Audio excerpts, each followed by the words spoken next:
বিশ্বনবী বলছেন প্রতিদিন পৃথিবীতে দুইবার জান্নাতের হাওয়া বয়, একবার আসর পর আর একবার ফজর পর।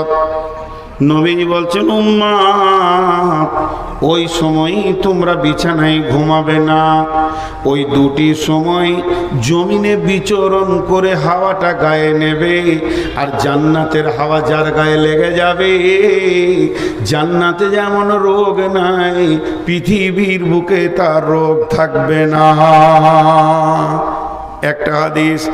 নাম্বার 2, বিশ্বের সব থেকে বড় চিকিৎসক আল্লাহর নবী বলছেন ভোগ লাগিয়ে খানা খাও আর ভোগ থাকতে খানা ছেড়ে দাও, তোমার জীবনে কোনো রোগ হবে না, সুস্থ জীবন দেখবে। আমাদের অবস্থা কি জি ভাই? আমাদের অবস্থা কি? সকালে বেশি খাই নাই, আর আবার নদিয়ার লোক আবার বাসি ভাত খায়, 3 থালা বাসি ভাত খেয়েছে, তারপরে মোড়ে এসে বলছে 4টা পুরি দে, এই পর্যন্ত চালিয়েছে। দিয়ে বলছে দেখি 2টো সিঙ্গাড়া নিয়ে 1 কাপ চা, চায়ের পর 2টো কোল্ড ড্রিঙ্কস ডক ডক করে মেরে দিলে, এই পর্যন্ত চলে এসছে। সুবহানাল্লাহ, এত খোয়া খেয়েছে, বিয়ের বরযাত্রী পেয়েছে তো লুচিতে পুরিতে পেটে ভাতে লোড করতে করতে এই পর্যন্ত, শেষকালে এসেছে ল্যাংচা। ওরে সুবহানাল্লাহ, কি ভুল করেছি, দে 2টো ভরে দিলে, 2খানা মুখের কাছে এসে হাজির হয়ে গেছে। এরপরে বলছে এই যে নবদ্বীপের 1 নম্বর দই আছে, ইন্নালিল্লাহ, লুচিতে নিচেটা ভর্তি হয়ে গেল, দাও মুখের কাছে, মুখে আছে। তারপরে বলছে দইয়ের ক্ষীরের দই, বলছে এটা কোথায় যাবে বা দেখি ঠোঁটের সামনে নামিয়ে দে, আর ভিতরে যাওয়ার কোনো বিষয় নাই, পেটে কিন্তু আছে ময়দার লুচি, ওইকে একটা পাক মেরেছে, গ্যাস হয়ে গেছে। ওই অবস্থাতেই ডাক্তারখানা যেছে, স্যার খুব পেটে লাগছে। বলে কি হলো? অনেক লোড করে ফেলেছি বিয়েতে উল্টোপাল্টি করে। ডাক্তার বলছে যে ওষুধ খেতে হবে। বলছে এখনও তো দইটা ঢুকে নাই, তা ট্যাবলেটে সিরিয়াল পড়বে কখন, ও কাজ করবে জিয়ে কখন? ডাক্তার বলছে তাহলে একটা ইঞ্জেকশন মেরে দিই, যে ইঞ্জেকশনটা রেডি করে এখানে নিয়ে গেছে। বলছে দাঁড়ান দাঁড়ান, নিচে নামার দিচ্ছেন না ওপর দিকে বমি করা দিচ্ছেন? যদি বমি করা দেন, দই কিন্তু এইখানে আছে, এই কাজ করা যাবে না। কি খোয়া খায়, তখনই ঠান্ডা তখনই গরম। আর যে পাকস্থলীটা আছে ও আল্লাহকে বলে, আল্লাহ কোন জালেমের পাল্লাই পড়েছি রে, হ্যাঁ, এর হুঁশ জ্ঞান নাই কখন খেতে হয়। শুনেলেন বাগদাদ থেকে একটা চিকিৎসক মদিনায় এসেছে, সত্য ঘটনা, ইতিহাস। বাগদাদ থেকে একটা চিকিৎসক মদিনায় এসেছে, 1 সপ্তাহ গেল, 2 সপ্তাহ গেল, 3 সপ্তাহ গেল, 4 সপ্তাহ গেল, কোনো খরিদ্দার নাই, মানে রুগী নাই। এই করতে করতে 2 মাস চলে গেল, কোনো রুগী নাই। এমন সময় একজন সাহাবী পেরিয়ে যাচ্ছেন, চিকিৎসক বলছে ভাই এদিকে আয়। বলছে তোর সাথে আমার দরকার নাই, আমার তো রোগী নাই, তা তোর কাছে কেন যাব? বলছে আয় ভাই একটু কথা বলি, 2 মিনিট আয়। ও রাজি হয় না, জোর করে রাজি করলো, তোর চেম্বারে এসে বললো, বলছে শরীরটা কেমন লাগছে? বললাম তো তোর সঙ্গে কথা নাই। তখন বলছে বল ঘুম কেমন হয়? বলছে বেশি বকিস না, এগুলো কোনো প্রয়োজনই নাই, আমাকে আল্লাহ সুস্থ রেখেছে। আমার নবী বলছেন যে তুমি এইভাবে চলবে, তার জন্য আমি সুস্থ আছি। এরপরে বলছে খাওয়া দাওয়া কেমন রুচ আছে? তখন চিকিৎসককে বলছে শুনে লও, আমি রসুলের একটা হাদিস তোমাকে বলে দিই। আমার নবী বলেছেন ভোগ লাগিয়ে খানা খাও, আর ভোগ থাকতে হাত বা থালা থেকে তুলে লাও। ভোগ লাগিয়ে খানা খাও আর ভোগ থাকতে থালা থেকে হাত তুলে লাও। তখন চিকিৎসক বলছে আমার মালগুলিকে গুটিয়ে মাথায় তুলে দাও, মদিনায় কোনো রোগ হবে না। জি, আমাদের রোগ আমরা টেনে এনেছি।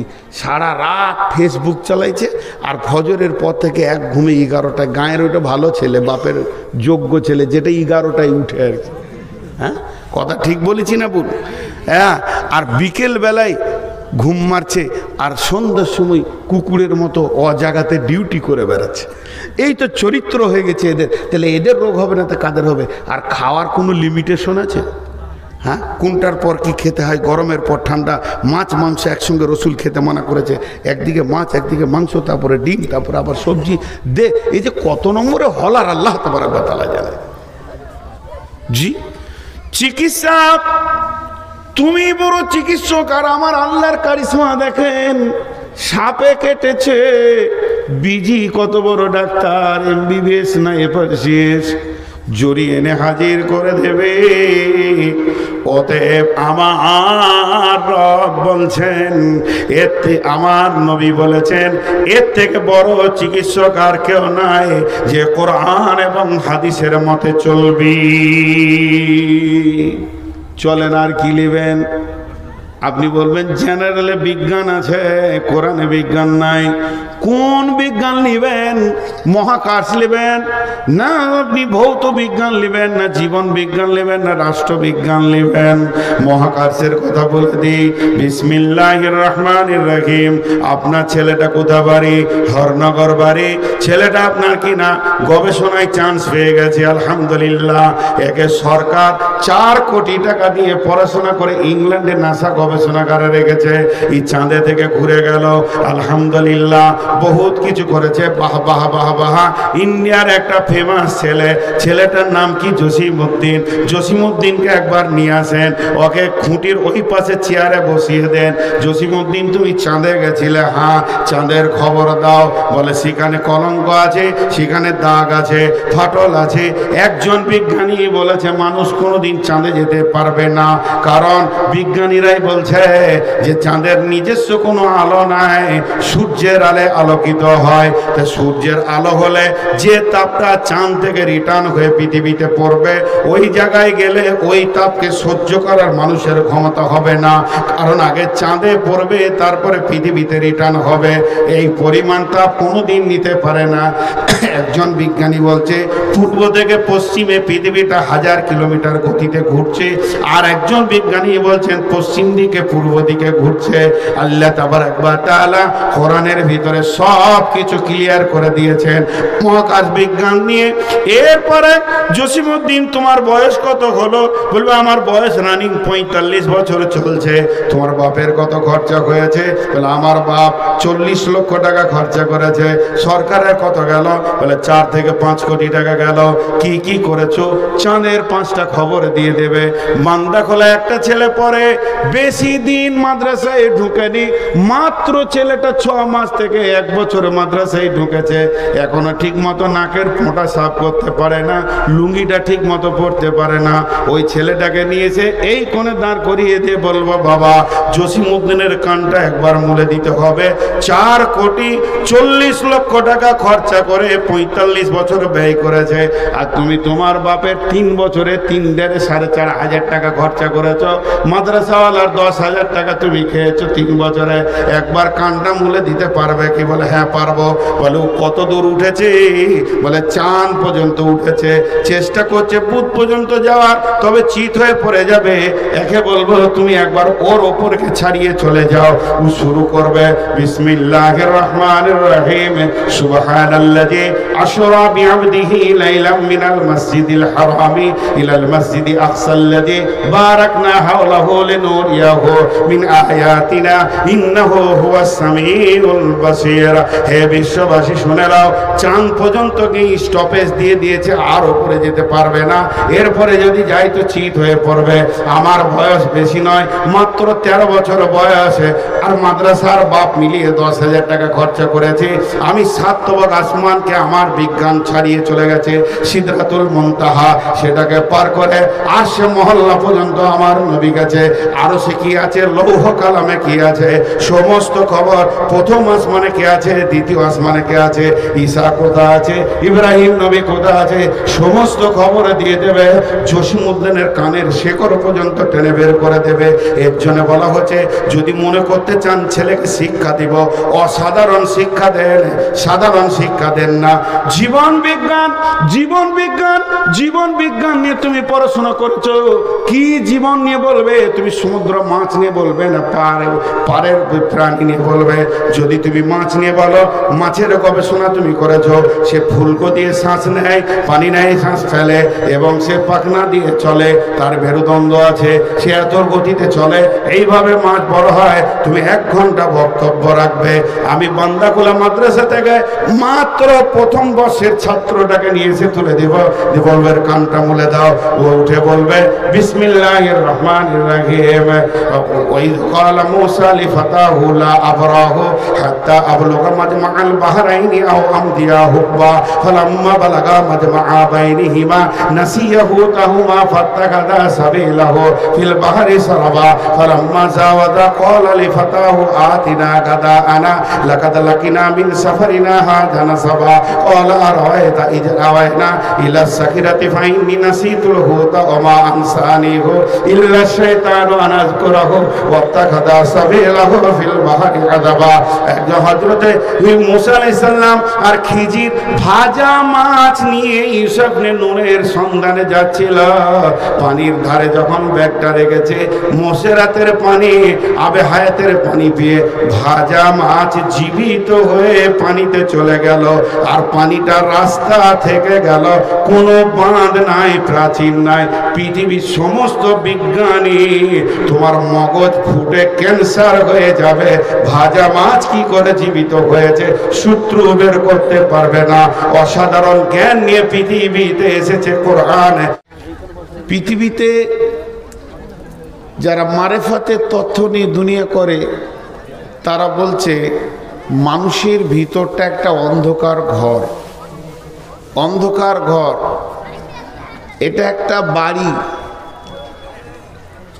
আমাদের আব্দুল আলিম বাংলাদেশের গায়ক কি বলেছেন, পরের জায়গা পরের জমি, ঘর বানাইয়া আমি রই, আমি তো সেই ঘরের মালিক নই। এই ঘরটার মালিক আল্লাহ, কিন্তু ভিতরে আমি আত্মা আছি, কিন্তু ঘরটা অন্ধকার। একটা অন্ধকার ঘরে আলো জ্বালবো কিভাবে? মোমবাতি দিলেই তো আলো জ্বলে যাবে। অন্ধকার ঘরে আলো জ্বালার একটাই রাস্তা, মোমবাতি জ্বালো। এখন একটা আপনাদেরকে উদাহরণ দিব। কোনো একটা রুম একদম বিভট অন্ধকার, 3-4 জন লাঠি নিয়ে গিয়ে বলছে অন্ধকার তুই পালিয়ে যা, আমরা এখানে থাকবো, পড়াশোনা করব, খাওয়া দাওয়া করব, আমাদের লেখালেখি করব, অন্ধকার তুই পালিয়ে যা, চলে যা, তুই থাকিস না, তুই চলে যা। কোনো রকমে অন্ধকারকে বের করা সম্ভব নয়। পারবে? যদি ওখানে তলোয়ার নিয়ে যায়, গুলি করে, তারপরও অন্ধকার পালাবে না।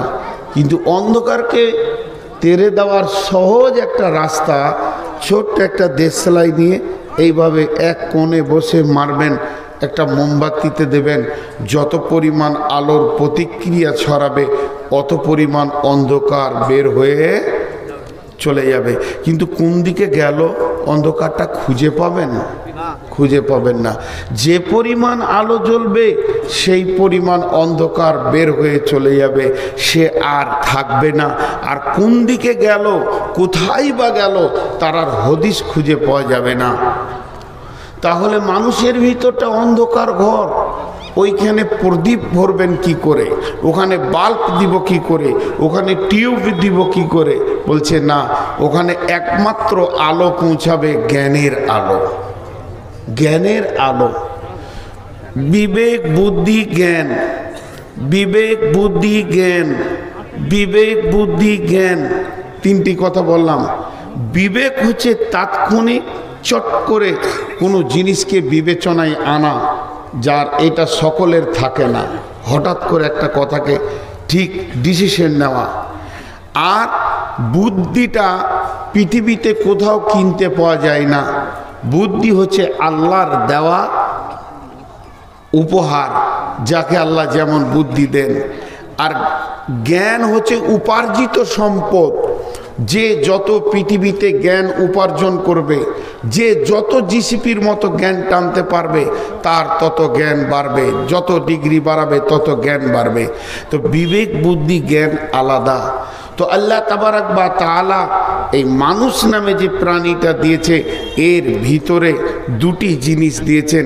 এটা অন্ধকার, কিন্তু জ্ঞানের আলো দিতে হবে। আর জ্ঞানের আলো দিলে কি হবে? জি, ওর ভিতরে সমস্ত অন্ধকার দূরীভূত হবে। এখন একটা উদাহরণ দিব, খুব চমক উদাহরণ, সেটা খুব ভালো করে ধ্যানের সঙ্গে শুনবেন। মানুষ কিসের তৈরি? সকলে বলি, মানুষ কিসের তৈরি? মাটির তৈরি। মাটির ভিতরে যত গুণ আছে মানুষের ভিতরে অত গুণ আছে। আপনারা আমার দিকে ধ্যান দেন, অ্যাটেনশন হন। 5-7 মিনিট উপস্থাপনা নিব, তারপরে কোরআন আর হাদিস দিয়ে আপনাদেরকে উপহার দিতে থাকব। মানুষ মাটির তৈরি, মাটির ভিতরে যত গুণ আছে মানুষের ভিতরে তত গুণ আছে। চলেন, এইখানে একটা 2 বিঘা জমি, খুব ভালো করে শুনেন, মধ্যখানে একটা আল দেন। 1 বিঘা জমির ওপরে আপনি মেহনত শুরু করে দেন। মেহনত, চাষ দেন, নিরান দেন, আগাছা হতে দেবেন না, রাসায়নিক সার দেন, গোবরের সার দেন, পচন দেন, চারা দেন, আম, জাম, লিচু, পেয়ারা, তারপরে শাক সবজি দেন, কপি, বেগুন, টমেটো, পালং শাক ইত্যাদি ইত্যাদি, মরিচ, আর কিছু। একে যেমন আপনি মেহনত করবেন, এ আপনাকে রিটার্ন ফল দেবে। এবং এই 1 বিঘে জমিতে মেহনত করেছেন, তার জন্যে ওই আম গাছের নিচে খাটটা দিয়ে শুবেন, পেয়ারা গাছের নিচে শুয়ে থাকবেন, আপনার জানটা ভরবে। এই বাগানটার ভিতরে ঘুরবেন, আপনার কলিজা ঠান্ডা হবে। কিন্তু যে 1 বিঘেতে কোনো মেহনত দেননি, একটা দুবুরি ঘাস খাও ছিঁড়েননি, ও যেমন মাটির তেমনি মাটির আছে, ওইটা কি হবে? জঙ্গল হয়ে যাবে।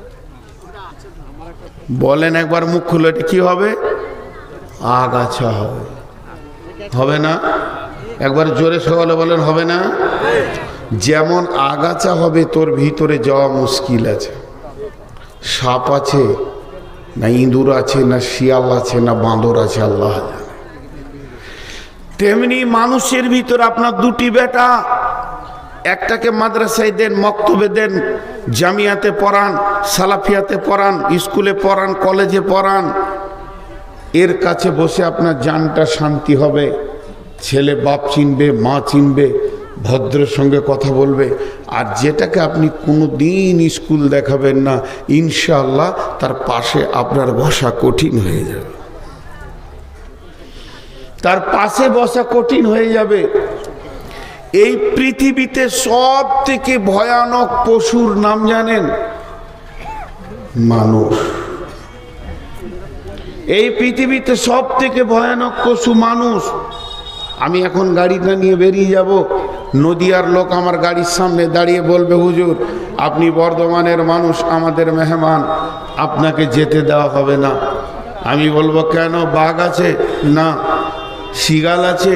না। সিংহ আছে? না। অজগর আছে? না। ভল্লুক আছে? না। কাটোয়া নদীতে 50টা কুমির বসে আছে? না। যে আছে সে আবার মানুষ। সেই জানটা নিয়ে নেবে, সে সম্পদ নিয়ে নেবে। তাহলে সেই মানুষটা কেমন মানুষ বসে আছে? আরেকটা মানুষ তার কাছে নিরাপত্তা পাচ্ছে না। একটা মানুষ আর একটা মানুষের কাছে নিরাপত্তা পাচ্ছে না, তো সেই মানুষটা কেমন মানুষ? তাকে কোন ক্যাটালগে দেবেন?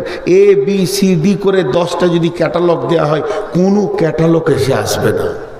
কারণ শিক্ষার অভাব। এক যুগে ওটাই ছিল। একটা ডেলিভারি মেয়ে পেটে বাচ্চা নিয়ে চলে যাচ্ছে, 2 বন্ধুতে বসে বলছে, আরে ওই মেয়েটার পেটে মেয়ে আছে না ছেলে আছে? একজন বলছে মেয়ে আছে। বলে, তুই বললি মেয়ে, আমি বলছি ছেলে। তুই যদি হেরে যাস তো 100 টাকা, আমি যদি হেরে যাই তো তোকে 100 টাকা।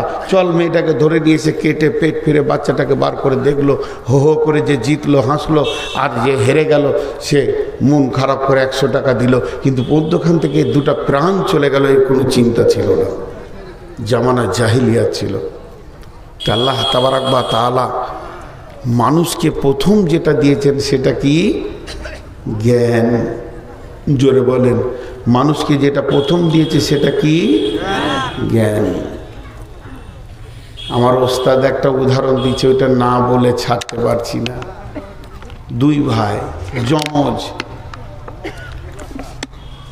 1 ঘন্টা আগে পিছিয়ে জন্ম নিয়েছে।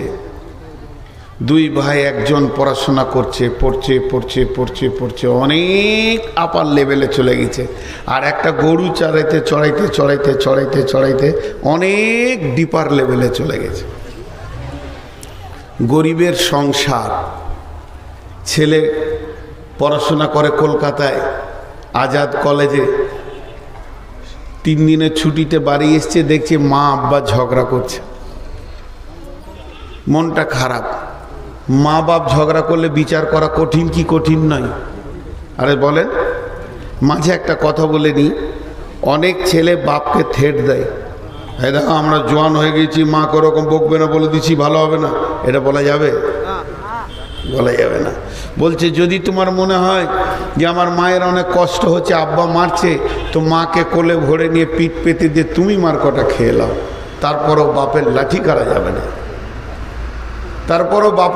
কাটা যাবে না, তো শিক্ষিত ছেলে, সে অনেক বকাবকি শুনলো মা বাপের।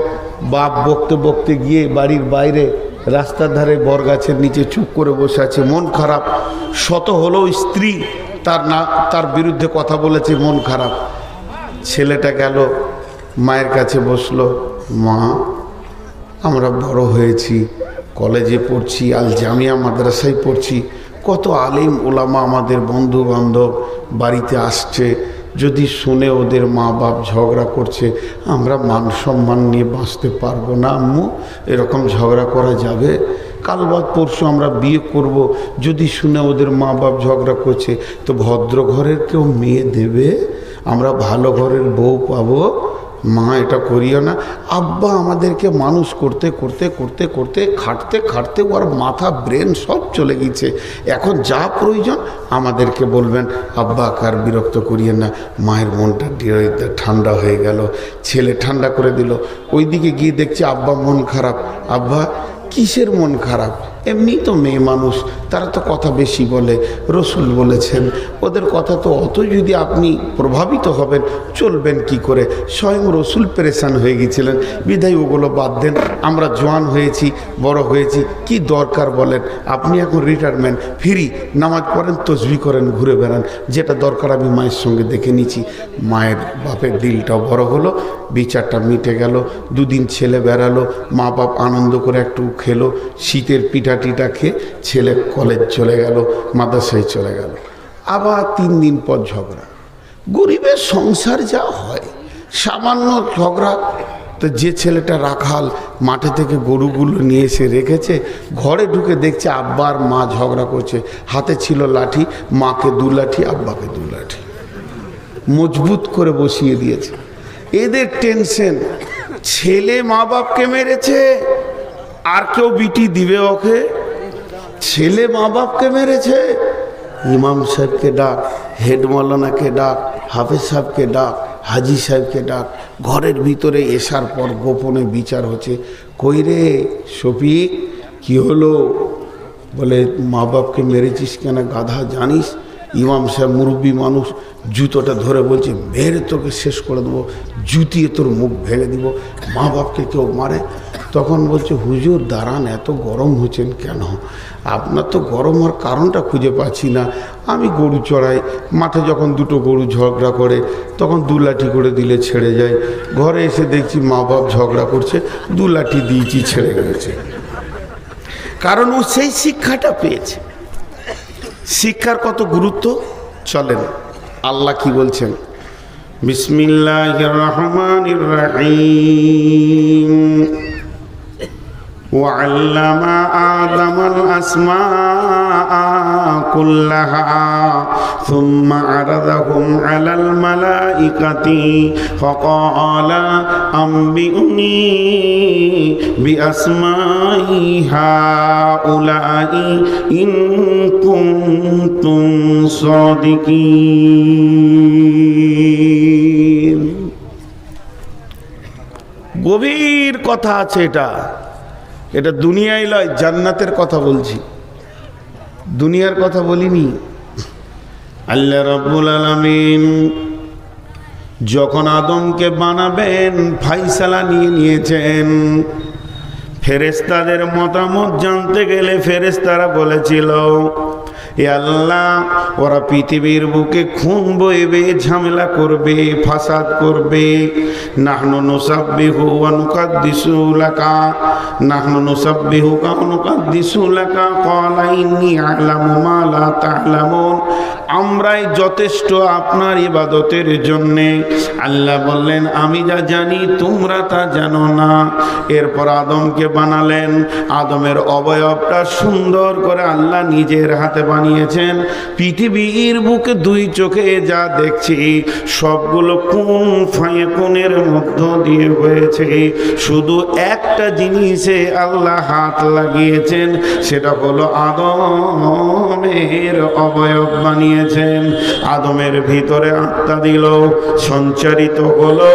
এরপরে আদমের পিঠে হাত রেখে সমস্ত আত্মাকে বের করলেন। কিন্তু আল্লাহ তাবারাক ওয়া তাআলা আদম বনাম ফেরেশতা একটা প্রতিযোগিতার ময়দান বানালেন।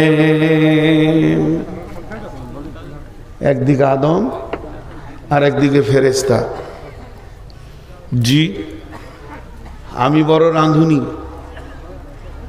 তুমি বড় রাঁধুনি, কি আমার দেখা দরকার নাই। আগে সামান্য খাইয়া দাও, তারপরে বলবো কেমন রাঁধুনি। আমি বড় প্লেয়ার, তুমি কত বড় প্লেয়ার আমার দেখার দরকার নাই। আগে আমার সামনে 5খানা গোল প্রতিপক্ষকে ভরে দাও, তবেই তোমাকে বলবো বড় প্লেয়ার। 200টা রান কি 50টা রান প্রতিপক্ষ থেকে তুমি বেশি করো, তবেই তোমাকে প্লেয়ার স্বীকার করব। তো যখন দুই পক্ষ নামে, মধ্যখানে কে থাকে? ফুটবল। দুই পক্ষ যখন নামে, মধ্যখানে কে থাকে? Bat ball. তাহলে এই ব্যাট বলকে দিয়ে দুই বলকে পরীক্ষা করে একজনকে উত্তীর্ণ করা হয়, ফুটবলকে দিয়ে একজনকে উত্তীর্ণ করা হয়। ফেরেশতা আর আদম নেমেছেন, কে জিতবে কে জিতবে। মাঝে কে ছিল? জোরে বলেন, কে ছিল? শিক্ষা। সকলে জোরে বলেন, কে ছিল? শিক্ষা। আদম আলাইহিস সালাম মূর্খ, কিছুই জানেন না। পৃথিবীর প্রথম মাস্টারের নাম কি? টিচারের নাম কি? শিক্ষকের নাম কি? তিনি বলেন স্বয়ং আল্লাহ। আল্লাহ তাবারাক ওয়া তাআলা আদমকে কয়েকটি জিনিসের নাম শিখিয়ে দিলেন। তার মানে প্রাইভেট নিলেন, কোচিং নিলেন, টিউশনি নিলেন। যে ফেরেশতারা কেউ নাই। আল্লাহ বলেন, আদম, এটার নাম আলু, এটার নাম পেঁয়াজ, এটার নাম আদা, এটার নাম রসুন, এটার নাম আপেল, এটার নাম আঙ্গুর। এরকম বেশ কিছু মালের নাম বললেন। আদম একদিন ক্লাস করলো, কিছুটা শিক্ষা লোড হয়ে গেল, জ্ঞানের আলো আদমের ভিতরে ঢুকে গেল। এরপর আল্লাহ ফেরেশতাদেরকে ডাকলেন, মালগুলোকে সামনে রেখে আল্লাহ বললেন, ইয়া আদম আম্বিউনি বিআসমাই হাউলাই, এই জিনিসগুলির নাম তুমি জানো কি? তো বলো। আদম মুচকে মুচকে হাসছে, কারণ আদম ক্লাস করে ফেলেছে, টিউশনি পড়ে ফেলেছে, আদমের ব্রেনের বিকাশ ঘটে গেছে, আদম পড়াশোনা করেছে। যে কারণে মানুষ মানুষ হয়, সেই কাজটা আদম করে ফেলেছে। এবার আল্লাহ বলছেন, হে ফেরেশতার দল, তোমরা একবার এই মালগুলোর নাম বলো। ফেরেশতারা মাথা নাম করে দিয়েছে, কারণ তাদের ক্লাস হয়নি। জিবরাইল মিকাইল জানে না জিনিসগুলির নাম কি, কিন্তু হযরত হযরতে আদম জানেন, আদম যখন একটা একটা একটা করে নাম বলে দিলেন, তখন ফেরেশতাদের মাথা নেমে গেল, আর আদমকে আল্লাহ ওপরে সম্মানে বসিয়ে দিলেন। এর জন্য আল্লাহ কোরআনে বলেছেন, হাল ইয়াস্তাবিল্লাযীনা ইয়ালামুন ওয়াল্লাযীনা লা ইয়ালামুন।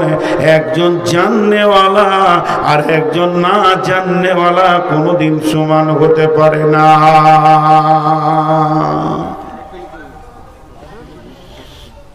তাহলে মানুষ হলো কি নিয়ে? জোরে বলেন, কি নিয়ে? জ্ঞান, শিক্ষা। আপনারা আমার সঙ্গে কথা বলেন, আরো যত সময় যাবে তত তথ্যবহুল কিছু কথা আসবে। আপনারা জীবিতর মতো একটু আওয়াজ দেবেন। জ্ঞান নিয়ে, শিক্ষা নিয়ে মানুষকে ওপরে তুললেন আল্লাহ, ফেরেশতা নিচে চলে গেল। তাহলে শিক্ষার কত মূল্য! এরপরে আল্লাহ রব্বুল আলামিন শিক্ষাকে এত মূল্যবান দিলেন, সমস্ত আত্মাগুলোকে এক জায়গায় জমা করলেন। সমস্ত আত্মা যখন এক জায়গায় হয়ে গেল, তখন পৃথিবীর সেরা শিক্ষাটা দিয়ে দিলেন, আলাস্তু বিরাব্বিকুম, আমি কি তোমাদের প্রভু নয়? এমন গরু ছাগলকে বলেনি, হাঁস মুরগিকে বলেননি, ফেরেশতাকে জিনকে নিয়ে বলেননি। আল্লাহ আদম সন্তানকে কত শিক্ষার গুরুত্ব দিয়েছেন, সমস্তকে রেখে বললেন, আলাস্তু বিরাব্বিকুম, আমি কি তোমাদের আল্লাহ নয়? তাহলে পৃথিবীর প্রথম শিক্ষা হলো রবের পরিচয়। যে আল্লাহকে চিনল সে শিক্ষিত, আর যে আল্লাহকে চিনল না ওই লোকটাকে শিক্ষিত বলা যাবে না, ওইটাকে মূর্খ বলতে হবে। কারণ পৃথিবীর সব থেকে বড় শিক্ষা যিনি দিয়েছেন, এই ক্লাসটা কেউ করতে পারবে না, এত হার্ড ক্লাস কেউ পড়াতে পারবে না, কারো ক্ষমতা নাই। যেদিন আল্লাহ এই ক্লাসটা করেছেন, সেদিন বিশ্ব নবীও পর্যন্ত ছাত্র হয়ে বসেছিলেন। আমার আল্লাহ নিজে ক্লাস নিয়েছেন, আর সাবজেক্টের নাম হচ্ছে রব। রব মানে হচ্ছে আল্লাহর পরিচয়।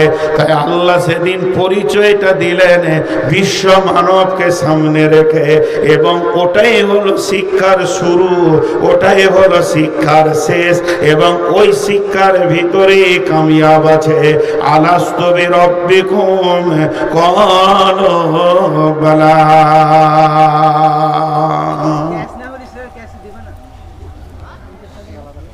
ভাগ্য ভালো ব্যাংকে চাকরি পায় নাই, তাহলে এক প্যাসেঞ্জার ঢুকতো না, কাস্টমার সব পালিয়ে যেত। ব্যাংকে 3 কোটি টাকা গুনে দেয়, কোনো সাউন্ড হয় না। জি, আপনারা আমার দিকে ধ্যান দেন। আল্লাহর ওয়াস্তে দিয়ে হাতগুলোকে ভিখারির মতো করে বলছি, 10টা মিনিট টাইম দেন, তত্ত্ববহুল 4টা কথা বলি, বাড়ি চলে যাবেন, আমি একাই থাকব। আমার বিশ্বাস, আমি আমার আল্লাহর উপরে ভরসা করে বলছি, যেখানে কত তথ্য কথা আছে আপনি আমি বুঝবো। শিক্ষার গুরুত্ব তো আমাদের কাছে নাই, শিক্ষা তো আমরা নিইনি, শিক্ষাকে উপেক্ষা করি আমরা। আপনারা আমার দিকে তাকিয়ে থাকবেন, কেউ পেছন দিকে তাকাবেন না, সবাইকে মানা করছি। এই চাওয়ালা খুব তাড়াতাড়ি বেরিয়ে যা, নাহলে তোর চায়ের কেতলি সুদ্ধা চলে যাবে। খুব তাড়াতাড়ি, ওই পয়সাটাও নিতে হবে না, কেটে দাও। এত বড় সাহস কি করে হলো, যেখানে ঢুকবে গোটা রোডটাকে মেলা করে রেখেছে। সোজা হাওড়া স্টেশন চলে যাও, প্রচুর লোক চায়ের জন্য দৌড়ে বেড়াচ্ছে, একদম দেখতে না পাই যেন 1 মিনিটের মধ্যে, এখন রাস্তায় চলে যেতে হবে। তাহলে শিক্ষার গুরুত্ব দেখেন কতটা, আল্লাহ কতটা গুরুত্ব দিচ্ছেন।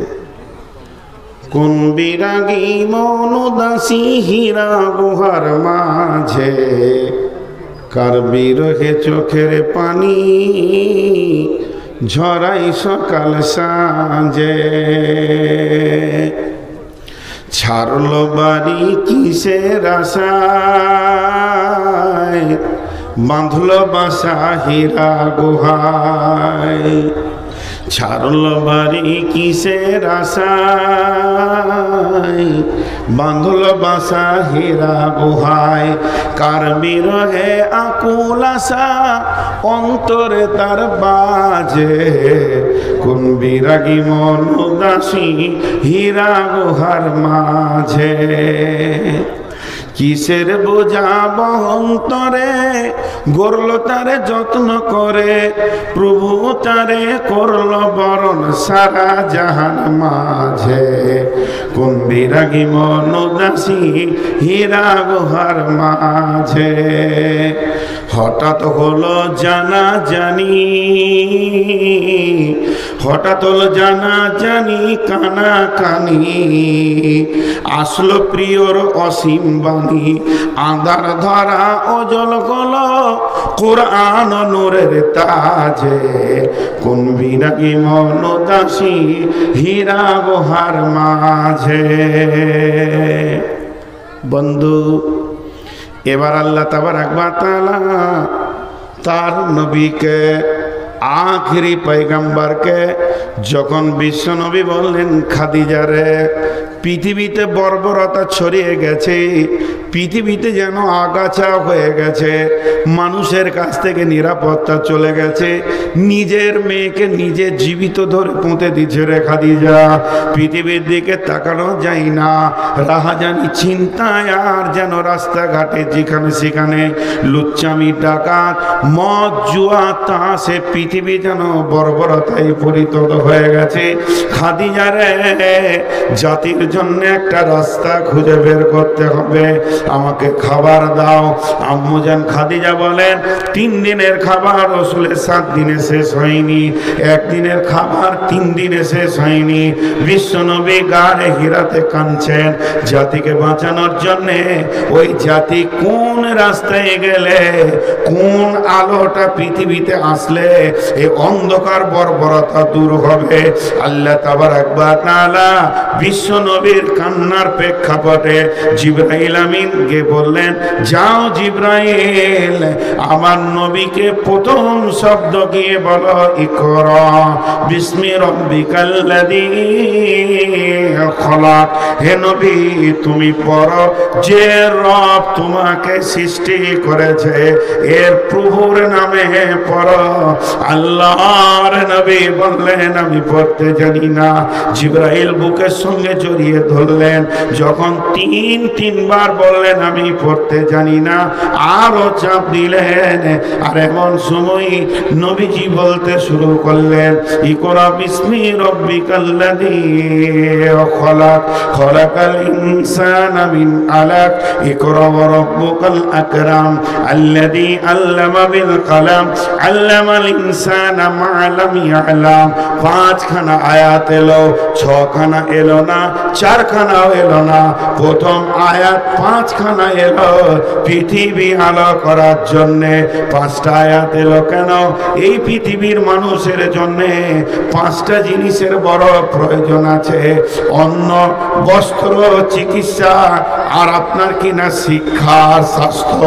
এই 5টা জিনিসকে আমার রব প্রথম দিয়ে পাঠালেন এবং বিশ্ব মানবের কল্যাণের জন্য প্রথম শব্দ দিলেন পড়।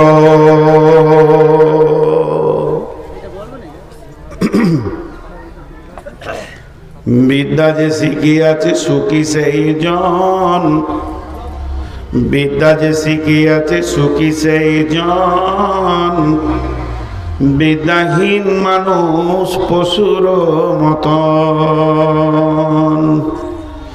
শৈশবে বিদ্যা শিক্ষা করিবারে কাল, একালে না শিখিলে বিদ্যা পরকালে ঘটিবে জঞ্জাল। তাই বলি অগ শিশু এখনো হইতে, যতন কর গো তোমরা বিদ্যা শিখিতে। গরিব দুঃখীর বাক্য হলে সুবচন, গরিব ভিখারির বাক্য হলে সুবচন, সাদরে তারে তুমি করিবে গ্রহণ। সম্রাট ধনীর বাক্য হলে কুবচন, ঘৃণা ভরে তারে তুমি করিবে বর্জন।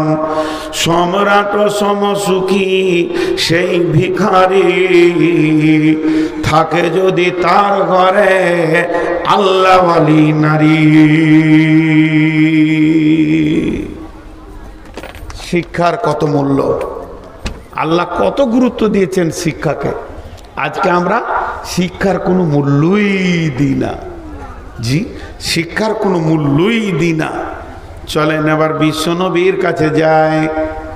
দয়ার নবী, আখিরি নবী, নবীদের নবী, রহমাতুল্লিল আলামিন, শফিউল মুজলাবিন।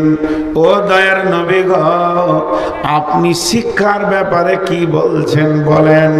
আল্লাহর নবী বলছেন, তালাবুল ইলমি ফারিজাতুন আলা কুল্লি মুসলিমিন।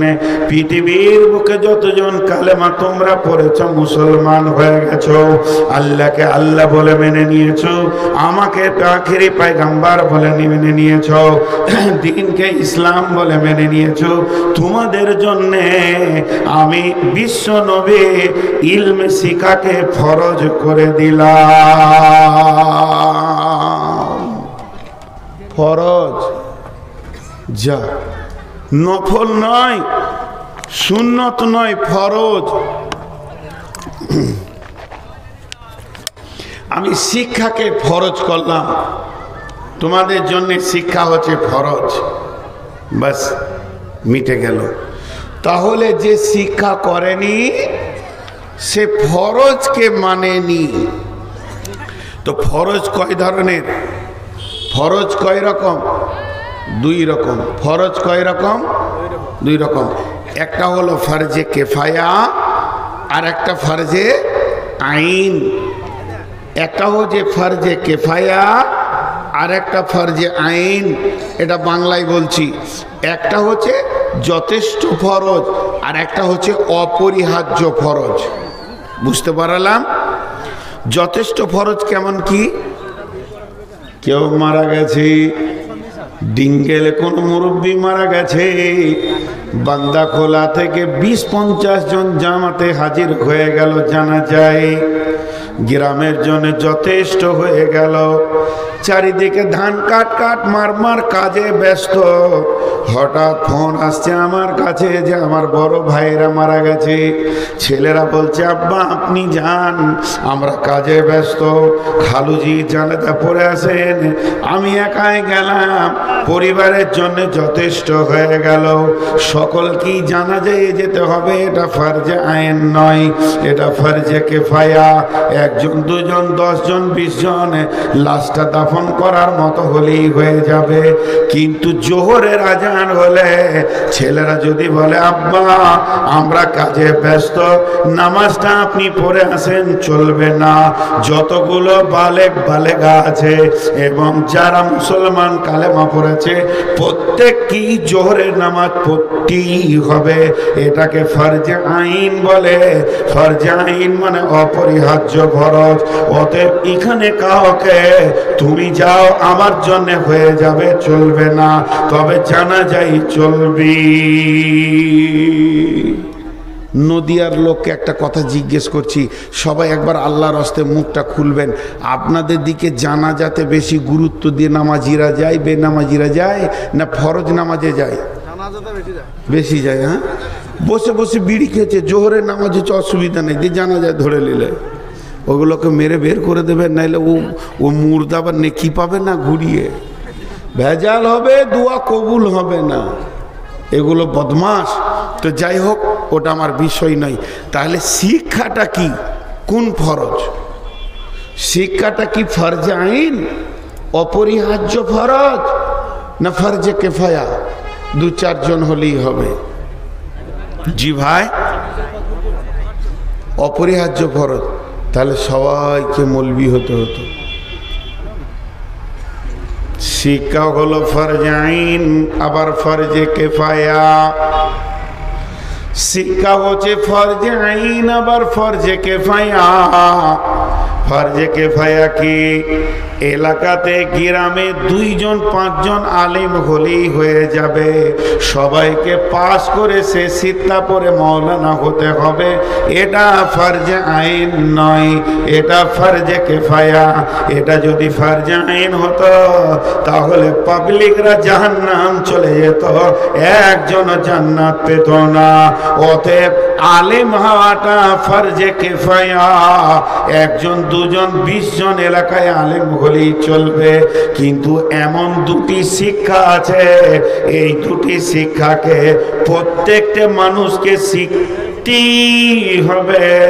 তাতে যেমন জোহরের নামাজ প্রত্যেককেই পড়তে হবে, ওই রকম প্রত্যেককে শিখতেই হবে। যদি না শিখে তো কাবিরা গুনাহ হবে। সেটা কি? এই যে দেখছেন হলার, হ্যাঁ, সাইজ কত? কয় ইঞ্চি হবে? 2 ইঞ্চি 2.5 ইঞ্চি। খুব মারলাম, বড় যাদের তো 2.5 ইঞ্চি 2 ইঞ্চি, ঠিক না ভুল? কুইন্টালের গরু ঢুকে গেছে, সাংঘাতিক ব্যাপার। এ হলার যে কত বড় মজবুত, এতে উঁটও পার হয়ে যায়। যায় কি যায় না? কথা বলে না, যায় কি যায় না? তেমনি শুনেলেন আল্লাহ তাবারক ওয়া তাআলা 2-1টা শিক্ষাকে, 2টি জিনিস শিক্ষাকে ফরজে আইন করে দিয়েছেন। আম্মা জান আয়েশা বলেন, ইয়া রাসূলুল্লাহ, ইয়া হাবিবাল্লাহ, দয়ার নবী, আপনি আমাকে পাক হওয়া শিখিয়ে দেন, আমি কেমন করে পাক হব? বিশ্ব নবী বলেন, আয়েশা রে, তোমাকে পাক হতে গেলে শিখতে হবে কি? প্রথমে তুমি রুজিকে পাক করো। কাপড় চোপড় যদি ময়লা হয়, না পাক হয়ে যায়, সাবান দিয়ে ধুলে পাক হয়ে যাবে। কিন্তু রুজিতে যদি হারাম ঢুকে যায় রে আয়েশা, তাহলে কি হবে? তার থেকে মাংস হবে, রক্ত হবে, হাড় হবে। এটা পৃথিবীর সাবান দিয়ে যদি সমুদ্রের পানিতেও তুমি ডুবো, আর তুমি পাক হবে না। এটা তখনই পাক হবে, সোনাকে যেমন খাদ বের করার জন্য আগুনে এসিডে দেওয়া হয়, যতক্ষণ পর্যন্ত জাহান্নামের আগুনে তোমাকে না দেওয়া হবে, অতক্ষণ পর্যন্ত তোমার দেহ পাক হবে না। এইখানে যেন হারাম না ঢুকে। এইখানে কে বসে আছে? কাস্টম। এই অফিসারটা কে? কাস্টম। পচা মাল যেন না ঢুকে যায়, চেক আপ করবে। যদি কেকটা পচা হয়, সঙ্গে সঙ্গে বলবে খাস না, পেটে গোলমাল হবে। এই জন্য আল্লাহ কাস্টম বসিয়ে রেখেছে, আছে না? ঢুকতে দিচ্ছে না। তেমনি আমার নবী বলছেন, 1 নম্বর তোমার শিখা ফরজ, এই জায়গায় যেন হারাম না ঢুকে যায়। তার মানে কোন লোক যদি মনে করে আমি গরুর ব্যবসা করব, কেউ মনে করছে আমি ছাগলের ব্যবসা করব, কেউ মনে করছে আমি কাপড়ের ব্যবসা করব, কেউ মনে করছে আমি প্লাস্টিকের ব্যবসা করব, কেউ নিয়ত করেছে মুদিখানা দোকান করব, কেউ নিয়ত করেছে আমি ওষুধের দোকান করব, কেউ নিয়ত করেছে আমি চাষ করে খাবো, কেউ নিয়ত করেছে আমি লিভার খেতে খাবো। ওই বিষয়ে যতগুলো রসুলের হাদিস আছে তুমি আগে জানবে, তারপরে সেই ইনকামে নামবে, নচেত তোমার পেটে হারাম চলে যাবে। এটা হলো ফরজে আইন, প্রত্যেকটি মুসলমানকে শিখতেই হবে। নাম্বার 2, প্রতিদিন আল্লাহর হুকুম কটা আমার কাছে আসছে? সপ্তাহে একটা জুমা, প্রতিদিন 5 ওয়াক্তের নামাজ, মাসে বছরে একটা মাস রোজা। আল্লাহর হুকুমগুলো কেমন করে আমার কাছে আসছে, আর আল্লাহর নবী ওই হুকুমটা কিভাবে পুরা করে দিয়েছিলেন, কিভাবে সমাধান করেছিলেন, আল্লাহর হুকুমটাকে আল্লাহকে কিভাবে জমা দিয়েছিলেন, প্রত্যেকটি মুসলমানকে জানতে হবে। আল্লাহর হুকুম নামাজটা কেমন ভাবে পড়ব, রুজুটা কেমন ভাবে করব, এই দুটি শিক্ষা, একটা হলো ইবাদতগুলি আর একটা হলো ইনকাম, এই দুটি শিক্ষা করা ফরজ, শুধু ফরজ নয়, ফরজে আইন।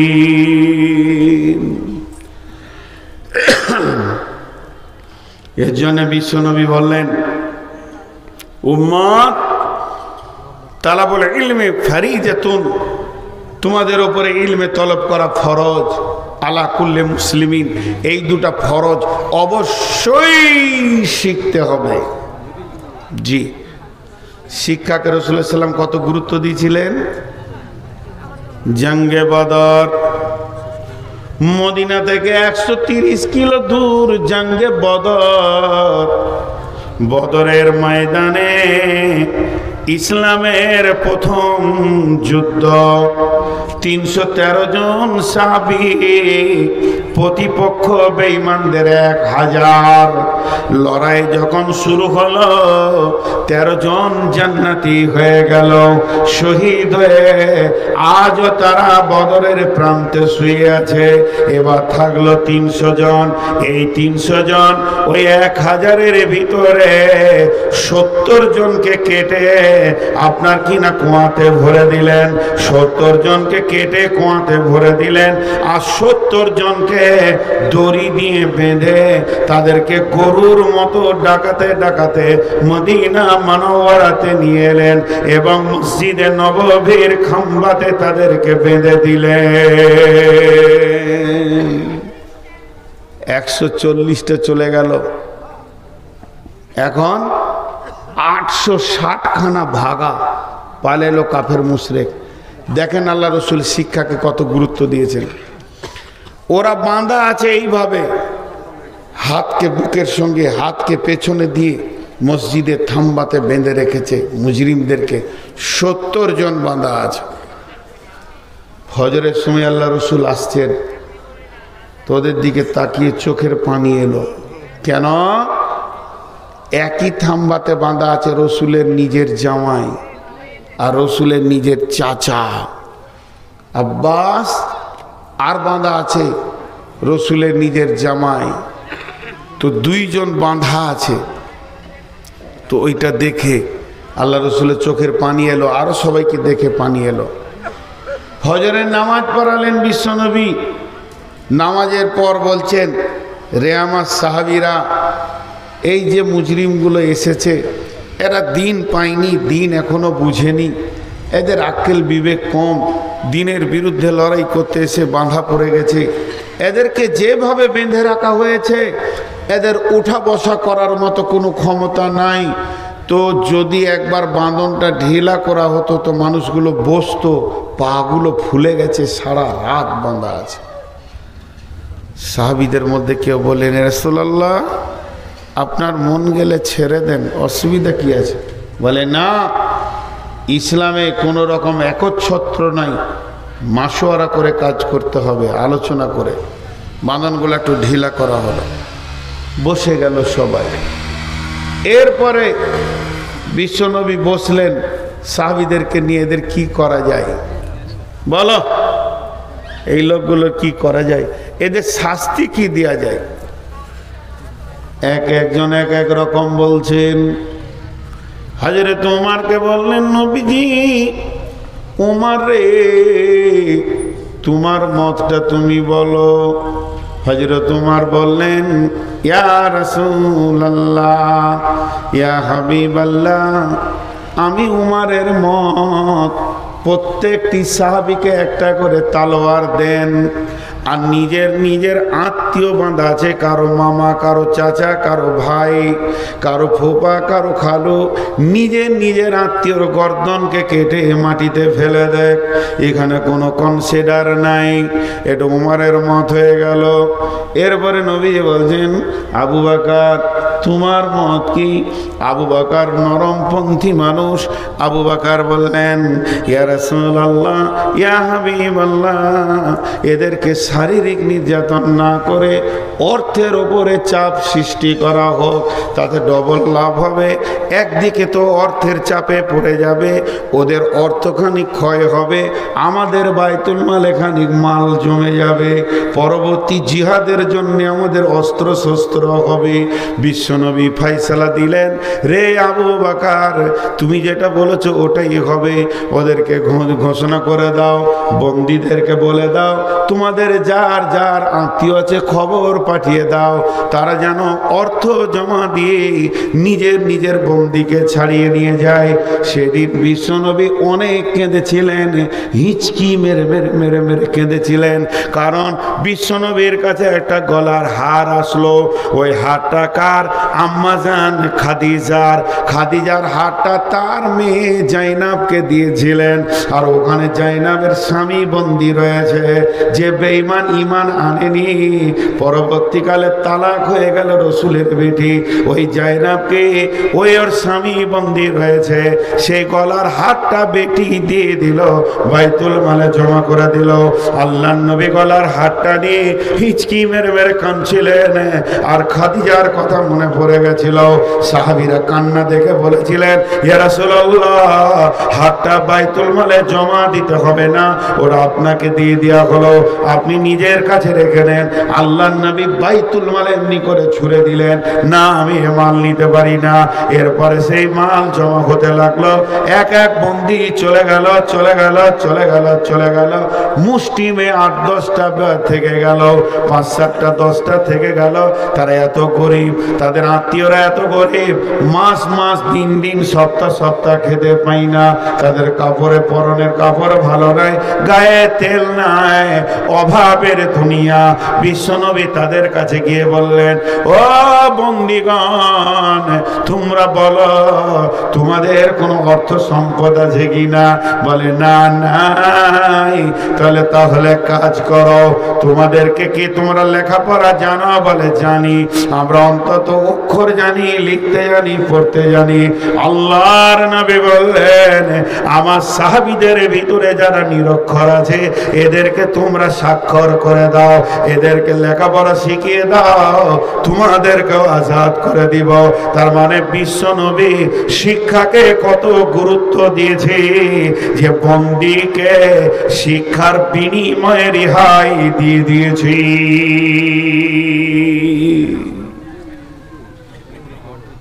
তারই উম্মত হত মূর্খ। জি উঠিয়েন না, দাঁড়ান, আরো কিছু কথা আছে।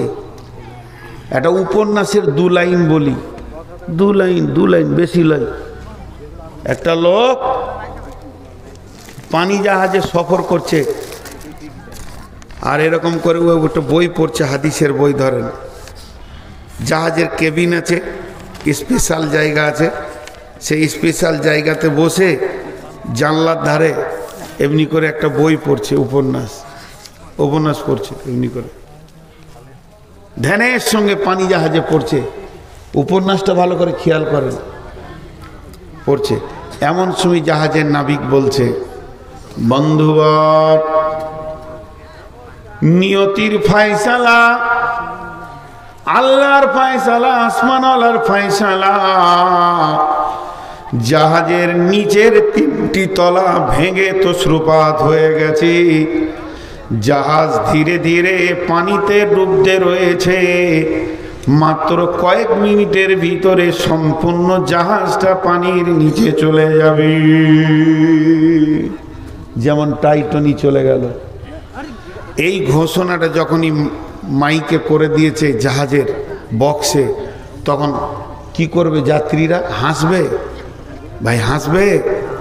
লাফালাফি, ধরাধরি, ছুটাছুটি শুরু করে দিয়েছে। আর ও তখন এমনি করে বই পড়ছে, ধ্যানের সঙ্গে পড়ছে, শুনেছে। এমন সময় একটা যাত্রী এসে বলছে, হতভাগারে আর পড়বি কত, তাড়াতাড়ি বই বন্ধ কর, এখন তুই মরবি, আর পরে তোর লাভ কি? এ ব্যক্তি উত্তর দিচ্ছে, বন্ধু তোর লাফিয়েও যা হবে আমার বসে থেকেও তাই হবে, মরি তো যাব তো আধ লাইন পড়েলি। এর নাম শিক্ষা। শিক্ষার কত গুরুত্ব, শিক্ষার কোনো বয়স নাই। শিক্ষার শুরু হয়েছে কোথায় না আলামে আরওয়াতে, বিশ্বনবীকে শুরু করেছেন গারে হিরাতে। শিক্ষার শেষ কোথায়? বিশ্বনবী বলছেন, যখন কোনো মানুষ আপাপ করছে, মুমূর্ষু অবস্থায় রয়েছে, আজরাইল দেখে নিয়েছে, চোখের তারা উল্টে গেছে, তারপরও তার পাশে কালেমার তালকিন দাও। যদি তোমার শিক্ষাটা গ্রহণ করে নেয়, তার মানে মওতের 1 সেকেন্ড আগে পর্যন্ত ছাত্র হয়ে থাকতে হবে, তবেই নাজাত পাওয়া যাবে বন্ধুরে। অতএব শিক্ষার কত গুরুত্ব, আহাত থেকে লাহাত, কোল থেকে খাট পর্যন্ত শিক্ষার শিক্ষা। অতএব বন্ধু, শিক্ষাকে বিশ্বনবী কত গুরুত্ব দিয়েছি।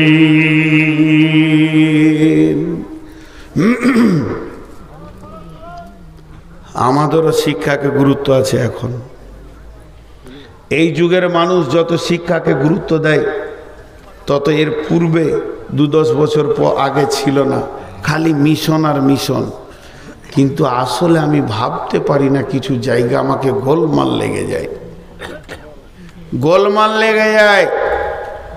هو الذي بعث في الأميين رسولا منهم يتلو عليهم آياته ويزكيهم ويعلمهم الكتاب والحكمة وإن كانوا من قبل لفي ضلال مبين। প্রকৃত শিক্ষা কি এবার আমি বলবো। শিক্ষা কোনটা?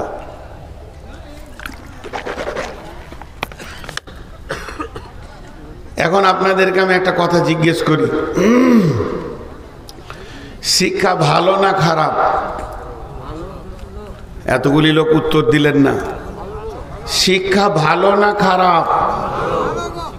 আর একটু জোরে সাউন্ডটা নিতে চাইছি। শিক্ষা ভালো না খারাপ? এতক্ষণ আল্লাহ, রসুল এবং দার্শনিক দিয়ে বলে দিলাম শিক্ষা ভালো। এবার আমি শিক্ষার বিরুদ্ধে চলে গেলাম। শিক্ষা হলো খারাপ।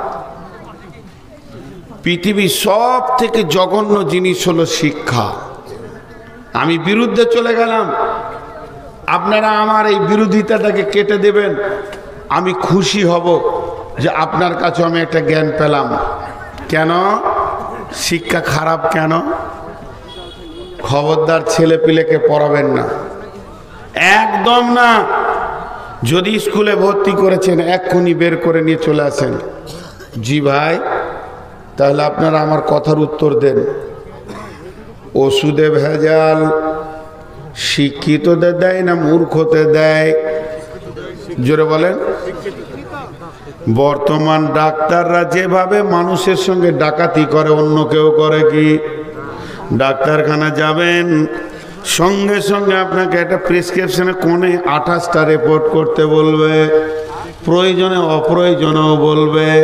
এরপরে আপনার ল্যাবরেটরির সঙ্গে তার কন্ট্যাক্ট আছে, ল্যাবরেটরি বলবে কোন স্যারের, বলো অমুক স্যার, আলাদা টুকে রাখলো।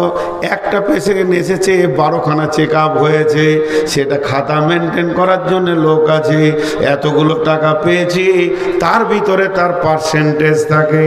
ওষুধ কোম্পানি ডাক্তারকে কিনে নিয়েছে, ট্যাবলেট কোম্পানি ডাক্তারকে গাড়ি দিয়েছে, ভিটামিন কোম্পানি ডাক্তারকে জামা জামা কাপড় দিয়েছে, যে চেম্বারটায় বসে চিকিৎসা করে সেটা মাসে ভাড়া লাগে না, সেটা ফার্মেসি দেয়, কারণ তার ফার্মেসিতে যে ওষুধটা রাখতে বলে সেটাই সে লিখবে।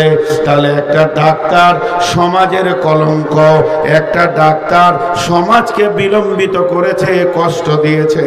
অতএব এটা কোনো চাষি করে না যে মানুষের জানকে নিয়ে খেলা করে না। আপনি চোখের পানিতে অঝোর নয়নে আব্বাকে, মাকে, সন্তানকে, বিবিকে কোলে করে তার সামনে কাঁদছেন, আসে মুছে হাত দিয়ে মনে করছে একটা পাকা খরিদ্দার চলে এলো, কপালে ইলিশ মাছ লেগে গেছে। তার মানে একটা ডাক্তার যখনই বড় কোনো রুগী দেখে তখন মনে মনে করে আমার বংশীতে বড় বোয়াল লেগেছে, তার দিলটা কত খুশি হয়। অতএব বন্ধুরে, শিক্ষা মানুষকে শান্তি দিতে পারেনি। বলেন এবার আমার কথার উত্তর দেন। জি, তো ও যে ডাকাতি করছে ওইটা বলছি, ওইটা ডাকাতি। জানেন ডাক্তারদের আপোষের ফোন শুনেছেন? ডাক্তারদের দুই ডাক্তার ফোন করছে, দুজনই খালাতো ভাই, একজনের বাড়ি বান্দাখোল্লা আর একজনের বাড়ি বিলকুমারী, এত কাছে লয়, এলাকার বাইরে, ওই বেলডাঙ্গা। হ্যালো, আসসালামু আলাইকুম, কেমন আছিস ভাই? বল ভালো আছি। কেমন চলছে? পেশেন্ট নাই। বলছে রে আল্লাহ শুক্রিয়া, আমাদের এলাকায় ভাইরাস ঢুকেছে। বলেন আল্লাহ শুক্রিয়া, ভাইরাস ঢুকেছে। এরা জাতির কলঙ্ক। জি, একটা ছেলে MBBS চান্স পেয়েছে বর্ধমানে, 3 বছর 4 বছর চলছে ওর, আর আমার সঙ্গে 3 দিন আছে ওর। তখন আমি বললাম পৃথিবীতে সব থেকে নোংরা এটা বেছে নিলে? বলে কেন? যত চোখের পানিতে তোমার কাছে আসবে, জমি বেচা, সোনা বেচা, পয়সা দিয়ে কষ্ট করে চিকিৎসা করবে এবং চোখের পানিতে বিক্রি হয়ে বাড়ি যাবে, আর তাদের সেই জমি বেচা পয়সা আর তার অপারেশনের ঘা ফোট গালার পয়সাতে তুমি মাছ কিনে বিবিকে নিয়ে খাবে। তোমার মন কি একবার বলবে না যেটা আমার ডাকাতি পয়সা? এত নোংরা পেশাটা কেমন করে তুমি বেছে নিলে? একজন ডাক্তার তার চেম্বারের সামনে লিখেছে, ভালো করে শুনবেন, হে প্রভু, এটা যে কত বড় বিড়ম্বনা, এটা যে কত বড় বিড়ম্বনা, প্রতিদিন কত অসহায় মানুষের ভিতরে আমার রুজি। যারা কাঁদে তাদের টাকাতে আমার চাল, ডাল, আলু, পেঁয়াজ। যারা চোখের পানিতে কাঁদে, পেটের যাতনায় কাঁদে, বুকের যাতনায় কাঁদে, তাদের পয়সাতে আমার ঘরে ইলিশ মাছ, খাসির মাংস। হে প্রভু, আমার রুজিটা ব্যথা বেদনার ভিতরে রেখেছ। চাষির রুজি আছে মাঠের ভিতরে, কিন্তু এরা কত বড় হতভাগা, বেদনাওয়ালা মানুষের পানি থেকে, টাকা থেকে খায়। অতএব তারপরেও বর্তমানে একটা ডাক্তার ধরা পড়ে মেরে ওর একদম চামড়া তুলে দিল, জেলে ভরে দিল। একটা অপারেশনের রুগীকে, আপনার কিনা গোল ব্লাডার স্টোনের অপারেশন করতে গিয়ে মিথ্যা করে তার ছেলেকে বলছে তোমার বাপের টিউমার আছে মেরুদণ্ড হাড়ের কাছে, ক্যান্সার হয়ে যেতে পারে, আরো 35,000 টাকা দিলে ওটাকে একই সঙ্গে করে নিব। তারা টাকা দিয়ে দিল, এটা মিথ্যা কথা ছিল। তার মানে একটা ডাক্তার সমাজকে যত কষ্ট দেয়, একটা চাষি মূর্খ অত দেয় না। এরপরে কেউ যদি ইঞ্জিনিয়ার থাকেন, খবরদার মাপ চাইছি, আপনার পা গলা জড়িয়ে ধরে মাপ চাইছি, আপনার পা দুটি জড়িয়ে ধরে আমি নূর মোহাম্মদ মাপ চাইছি। 95% ইঞ্জিনিয়ার চরিত্রহীন, এরা মাতাল, এরা পৃথিবীর বুকে এসে পৃথিবীকে জঘন্য করে দিয়েছে। এরপরে কোর্টের অ্যাডভোকেটের কথা আর বলিয়েন না, এদের মতো জঘন্যতম খাবার পৃথিবীর কেউ খায় না। আর থানাতে যারা বসে আছে, এদের থেকে রাতে যারা ডাকাতি করে অনেক গুণে ভালো। অতএব বন্ধুরে, শিক্ষা জাতিকে শান্তি দিতে পারেনি, শিক্ষা জাতিকে জ্বালিয়ে দিয়েছি। এবার বলেন, এবার বলেন, ছেলে পেলেকে পড়াবেন না স্কুল থেকে ছাড়িয়ে নেবেন? জি, সব শিক্ষা ভালো নয়। শিক্ষার সাথে একটা শব্দ লাগাতে হবে। আল্লাহ বিজ্ঞান দেননি, রসুলকে শিখাননি। তখন একটা বক্তা বক্তব্য রাখছিল, আমি কোনো বক্তব্যকে কমেন্ট করছি না, যে মৌলবীরা খালি কালা কালা করে হাদিস পড়ে আর সুর করে কোরআন শরীফ পড়ে দেয়, এরা কিছু আবিষ্কার করতে পারলো না। কোরআন থেকে এই আছে, কোরআনে ওই আছে, আমেরিকা এই করলো, জাহাজ করলো, আর কে প্লেন করলো, আর কে কি করলো, আর কে কি করলো। ও খালি আবিষ্কার দেখাইতেই রয়েছে কোরআনের আয়াত পড়ে পড়ে, যে শেষকালে বলছে বর্তমান মৌলবীরা একটাও আবিষ্কার করতে পারেনি, এরা খাই দায়, খালি ভুঁড়ি ভোজন করে আর ইমামতি করার মাদ্রাসায় কলা কলা করে খালি হাদিস পড়ায়, এদের হুঁশ জ্ঞান কিছু নেই। আমি বললাম ভাই একটু বসবেন, আপনার সঙ্গে আমার একটু কম্প্রোমাইজেশন আছে, বসবেন। আল্লাহ রসুল কি আবিষ্কার করেছিল? একটা ছুঁচো আবিষ্কার করেনি, তাহলে ওই রসুলটাও তো এই মৌলবীদের দলই পড়লো। আর আমেরিকা কালো আর সাদা বাঁদরগুলোই পড়ে গেল দামি। কোরআনে যদি আবিষ্কার আসতো তো রসুল ইসলাম প্রথম আবিষ্কার করতেন। কোরআন আবিষ্কারের জন্য আসেনি। কোরআন যে আবিষ্কারের জন্য এসেছে সেটা মানুষকে মানুষ বানাতে এসেছে।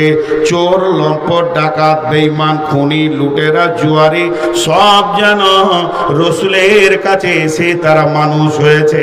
অতএব পৃথিবীর বুকে শিক্ষা খারাপ তা নয়। এতক্ষণ যেটা বলছিলাম সেটা হলো যে শিক্ষা শিখতে হবে, অসাধারণ শিখতে হবে। সাধারণ শিক্ষাতে ঘটনাগুলো ঘটবে।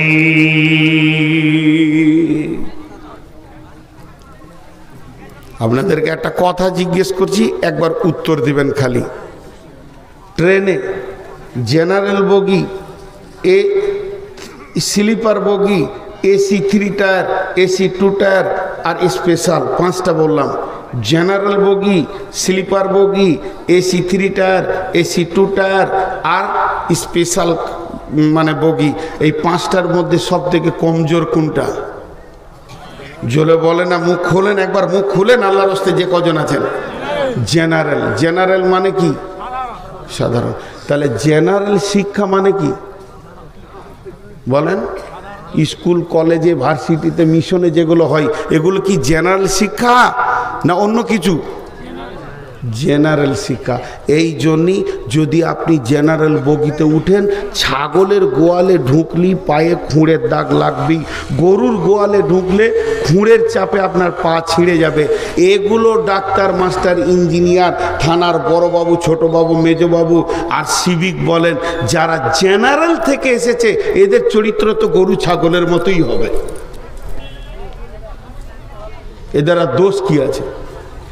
অসাধারণ শিক্ষা যারা শিখতে পারবে তারা কোনোদিন বেঈমানি করবে না।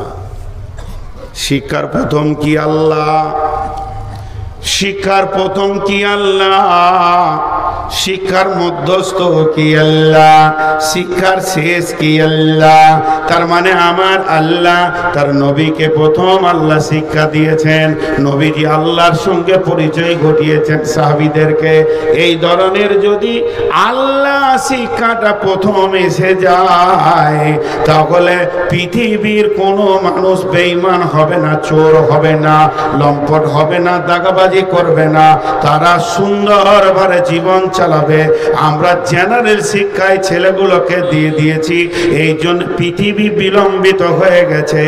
আর যদি অসাধারণ শিক্ষাটা শিখাতাম তাহলে আজ ওষুধে ভেজাল থাকতো না, আপনার কি না ভেজাল থাকতো না, ডাক্তারের ভিতরে ভেজাল থাকতো না, বিচারের ভিতরে কোর্ট কাচারি মামলায় না থাকতো, বড় বাবুর ভিতরে ঘোষের ভেজাল, সমস্ত ভেজাল মরে যেত যদি অসাধারণ শিক্ষা আমাদের ভিতরে থাকতো। কথাটা বুঝাতে পেরেছি? কথাটা বুঝতে পেরেছেন আপনারা? এবার চলেন, ডাক্তাররা ভালো না খারাপ? জি ভালো, কারণ ওদের কাছে সাধারণ শিক্ষাটা আছে, অসাধারণ শিক্ষাটা নাই। জোরে বলেন, সাধারণ শিক্ষাটা আছে, অসাধারণ শিক্ষাটা নাই। আমার কাছে ইনশাআল্লাহ অসাধারণ শিক্ষাটা আছে, আলিমের কাছে অসাধারণ শিক্ষা আছে। ওই ডাক্তার যে লিখেছে তার সঙ্গে আর একটা লাইন জুড়ে দেবো, দেখবেন কলিজাটা ঠান্ডা হয়ে যাবে। অসাধারণ থেকে দিব এবার, অসাধারণ থেকে। ধ্যান দিয়ে শুনেন, দামি কথা হচ্ছে, মানুষ কেন উঠছে আমি বুঝছি না। ধ্যান দিয়ে শুনেন, অসাধারণের একটা লাইন দিচ্ছি। হে প্রভু, এটা যে কত বড় বিড়ম্বনা, প্রতিদিন কত অসহায় মানুষের ভিতরে আমার রুজি। আরেকবার বলছি, এটা সাধারণ শিক্ষা থেকে। হে প্রভু, এটা যে কত বড় বিড়ম্বনা, প্রতিদিন কত অসহায় মানুষের ভিতরে আমার রুজি। এবার চলেন, অসাধারণ কি বলছে তার নিচের লাইনটা বলে দিচ্ছে। ও আমার আল্লাহ, তুমি আমাকে তৌফিক দাও।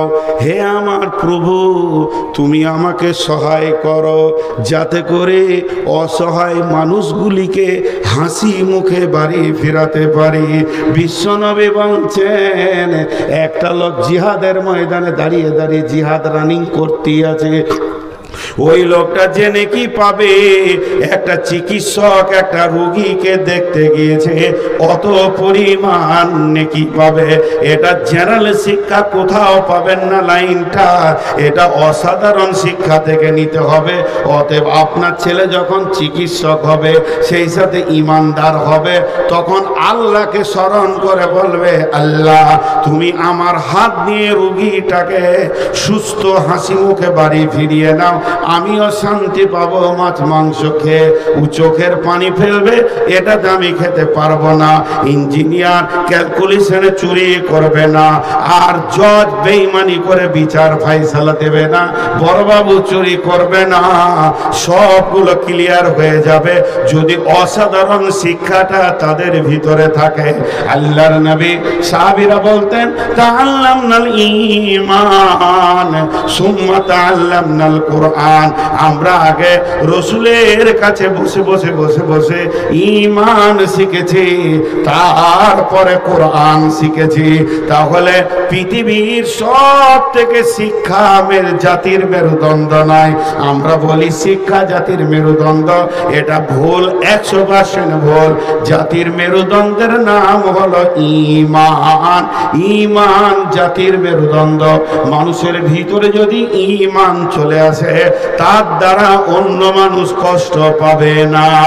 তাতে সে ইঞ্জিনিয়ার হোক, তাতে সে ডাক্তার হোক, তাতে সে মাস্টার হোক, তাতে সে পৃথিবীর যে কোনো পোস্টে কাজ করুক না কেন। অনেক থানার বড় বাবু আছে, মাথা ঠুকে মরে গেলেও 1 টাকা সে ঘোষ খাবে না।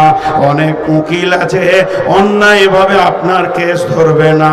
তার মানে তার কাছে ঈমান পৌঁছে গেছে।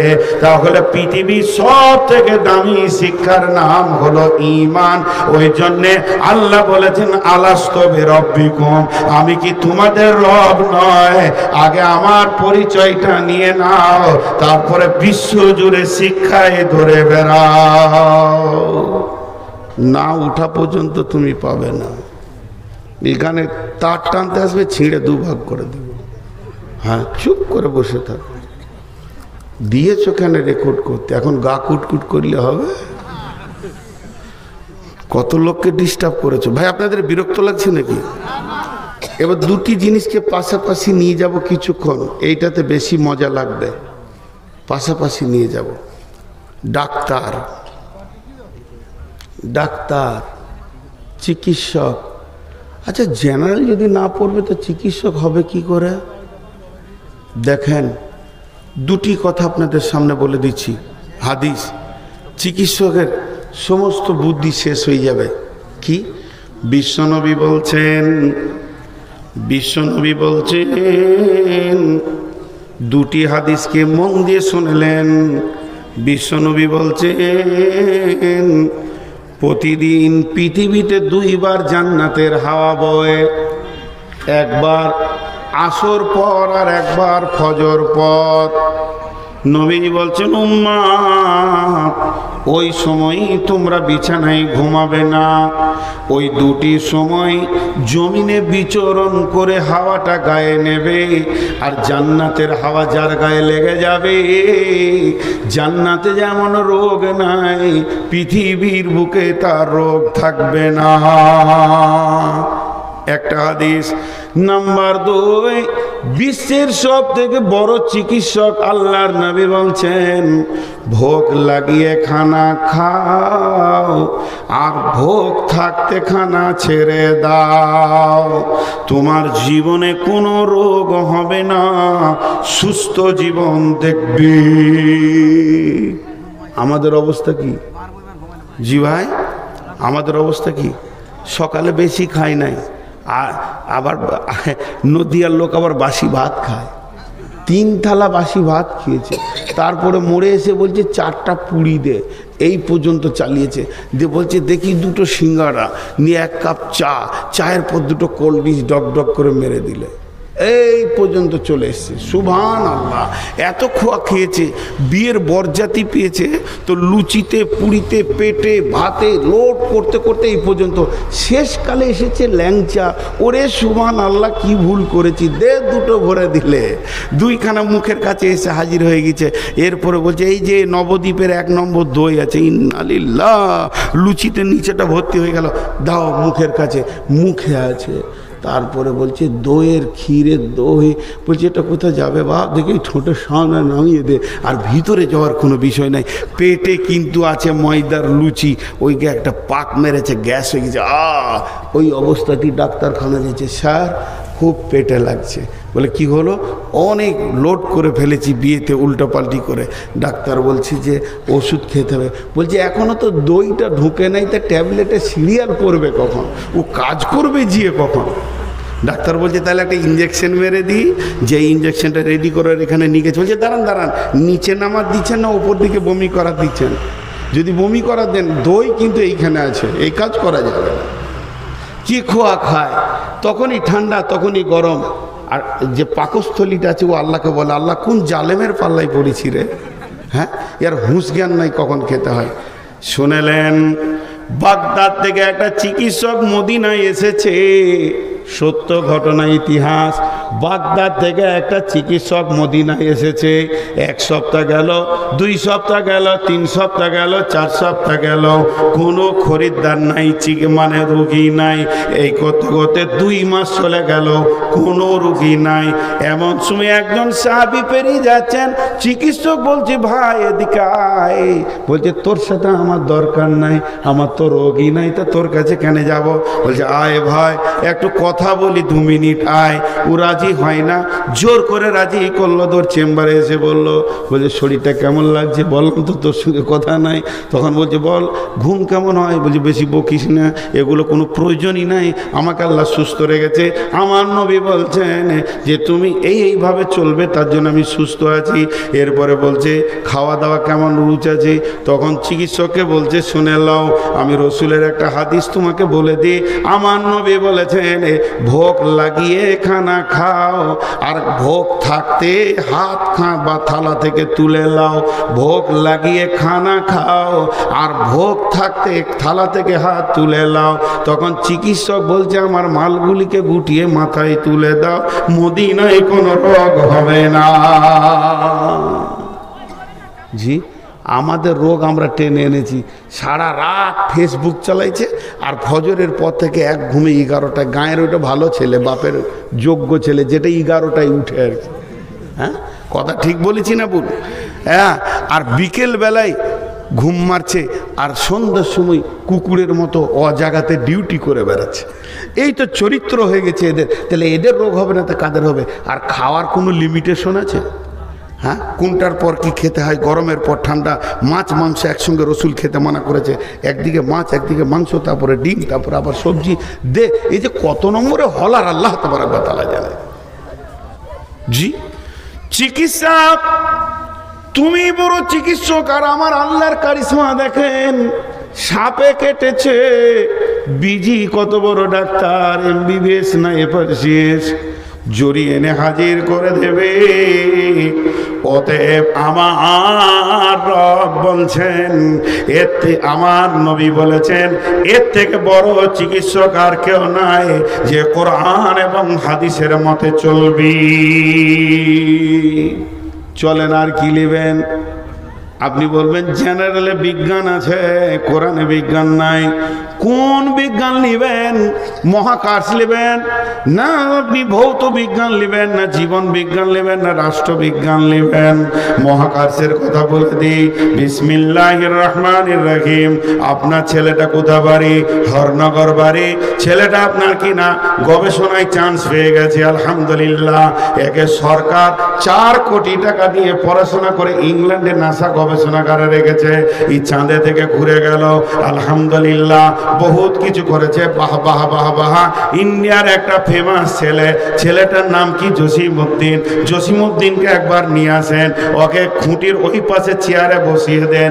জসিমউদ্দিন, তুমি চাঁদে গেছিলে? হ্যাঁ। চাঁদের খবর দাও। বলে সেখানে কলঙ্ক আছে, সেখানে দাগ আছে, ফাটল আছে। একজন বিজ্ঞানী বলেছে মানুষ কোনোদিন চাঁদে যেতে পারবে না, কারণ বিজ্ঞানীরাই বলছে যে চাঁদের নিজস্ব কোনো আলো নাই, সূর্যের আলো আলোকিত হয়। তা সূর্যের আলো হলে যে তাপটা চাঁদ থেকে রিটার্ন হয়ে পৃথিবীতে পড়বে, ওই জায়গায় গেলে ওই তাপকে সহ্য করার মানুষের ক্ষমতা হবে না, কারণ আগে চাঁদে পড়বে তারপরে পৃথিবীতে রিটার্ন হবে। এই পরিমাণ তাপ কোনোদিন নিতে পারে না। একজন বিজ্ঞানী বলছে পূর্ব থেকে পশ্চিমে পৃথিবীটা 1000 কিলোমিটার গতিতে ঘুরছে, আর একজন বিজ্ঞানী বলছেন পশ্চিম দিকে পূর্ব দিকে ঘুরছে। আল্লাহ তাবারাক ওয়া তাআলা কোরআনের ভিতরে সব কিছু ক্লিয়ার করে দিয়েছেন মহাকাশ বিজ্ঞান নিয়ে। এরপরে জসিমউদ্দিন, তোমার বয়স কত হলো? বলবে আমার বয়স রানিং 45 বছর চলছে। তোমার বাপের কত খরচা হয়েছে? বলে আমার বাপ 40 লক্ষ টাকা খরচা করেছে।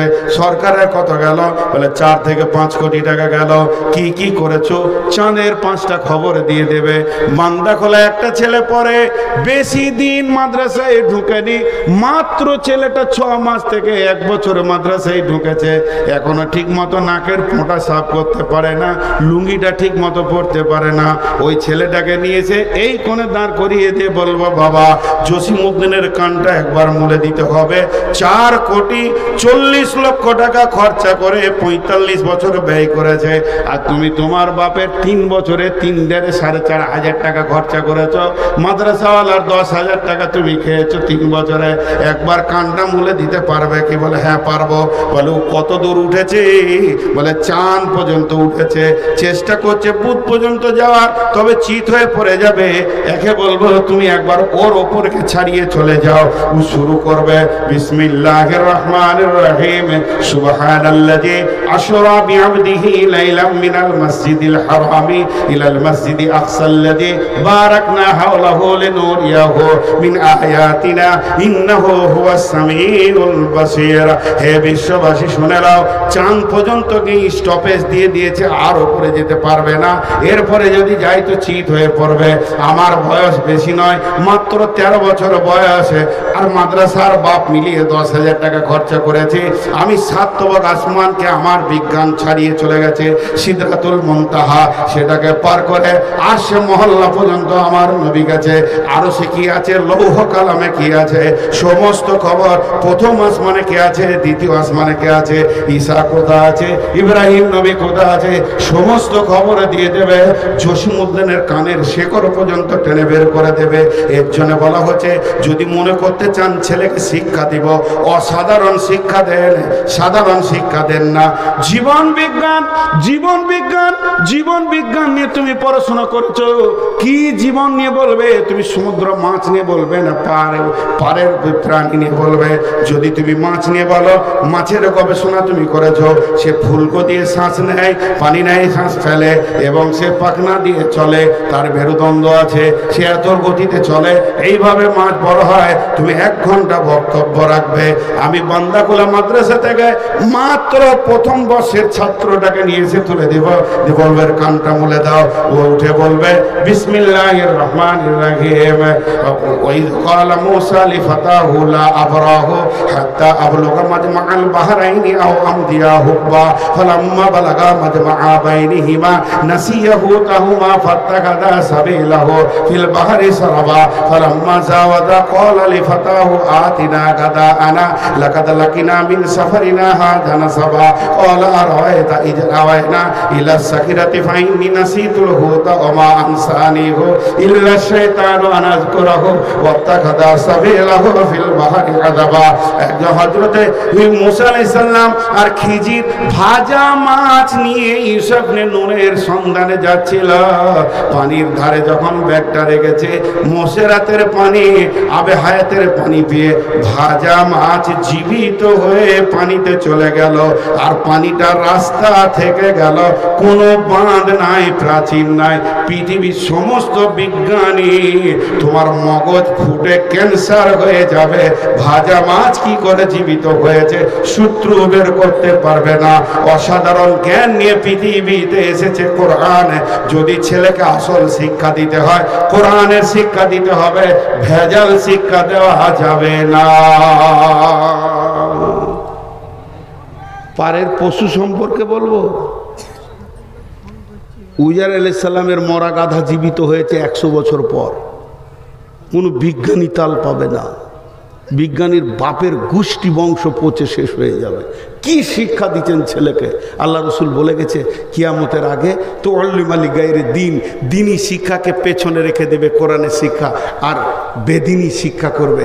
হ্যাঁ, ডিএজি ডগ, ডগ মানে কুকুর, পিগ মানে শুয়োর, ডগ মানে কুকুর, পিগ মানে শুয়োর, ডগ মানে কুকুর, গোটা ঘরটা সন্ধ্যা থেকে ফজর পর্যন্ত কুকুর শুয়োরের জিকির হয়ে গেল।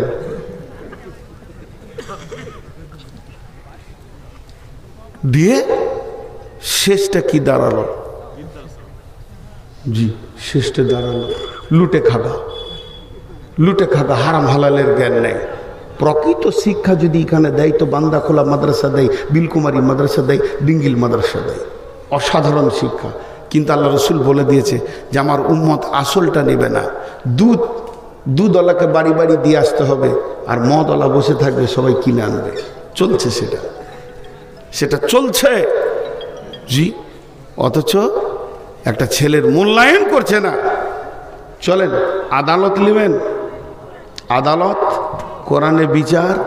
قل تعالوا واتلوا ما حرم ربكم عليكم ألا تشركوا به شيئا وبالوالدين إحسانا ولا تقتلوا أولادكم من إملاق نحن نرزقكم وإياهم ولا تقربوا الفواحش ما ظهر منها وما بطن ولا تقتلوا النفس التي حرم الله إلا بالحق ذلكم وصاكم به لعلكم تعقلون। জি, আসানসোলে একবার বক্তব্য করতে গিয়ে খালি একবার বলেছিলাম, তর্কের জন্য একবার বলছি, সবারই কাছে মাপ চেয়ে তর্কের জন্য একবার বলছি, একবার খালি বলতে দেন আমাকে। পৃথিবীতে যত স্কুলের শিক্ষা আছে ভেজাল। এবার আপনারা মানবেন কি মানবেন না আমি জানি না। যদি না মানেন তো আমি একাই ভোট দিয়ে হেরে বসে থাকবো, তাও ভালো। আমার মাথায় এটা কেউ ঢোকাতে পারবে না। এখন যদি বলেন যে না স্কুলে সলিড শিক্ষা হয়, আর এই মিশনগুলো উঠেছে একবারে কৌশল করে টাকা ইনকামের যন্ত্র, টাকা ইনকামের যন্ত্র। এই পৃথিবীতে খুব তাড়াতাড়ি যদি কেউ ধনী হতে চায়, দুটো ব্যবসা করো। ডেল কার্নেগি বলেছেন, আমেরিকার ডেল কার্নেগি, একটা হচ্ছে স্বাস্থ্য আর একটা হচ্ছে শিক্ষা। মিশন খুলে দাও, দুটো জাল গাড়ি করে দাও, ইউনিফর্ম করে দাও।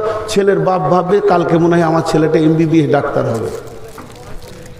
আর গোটা এলাকার ভালোটাকে ভালো করবে, খারাপকে ভালো করবে না। এরা ভালোকে ভালো করবে, খারাপকে ভালো করবে না।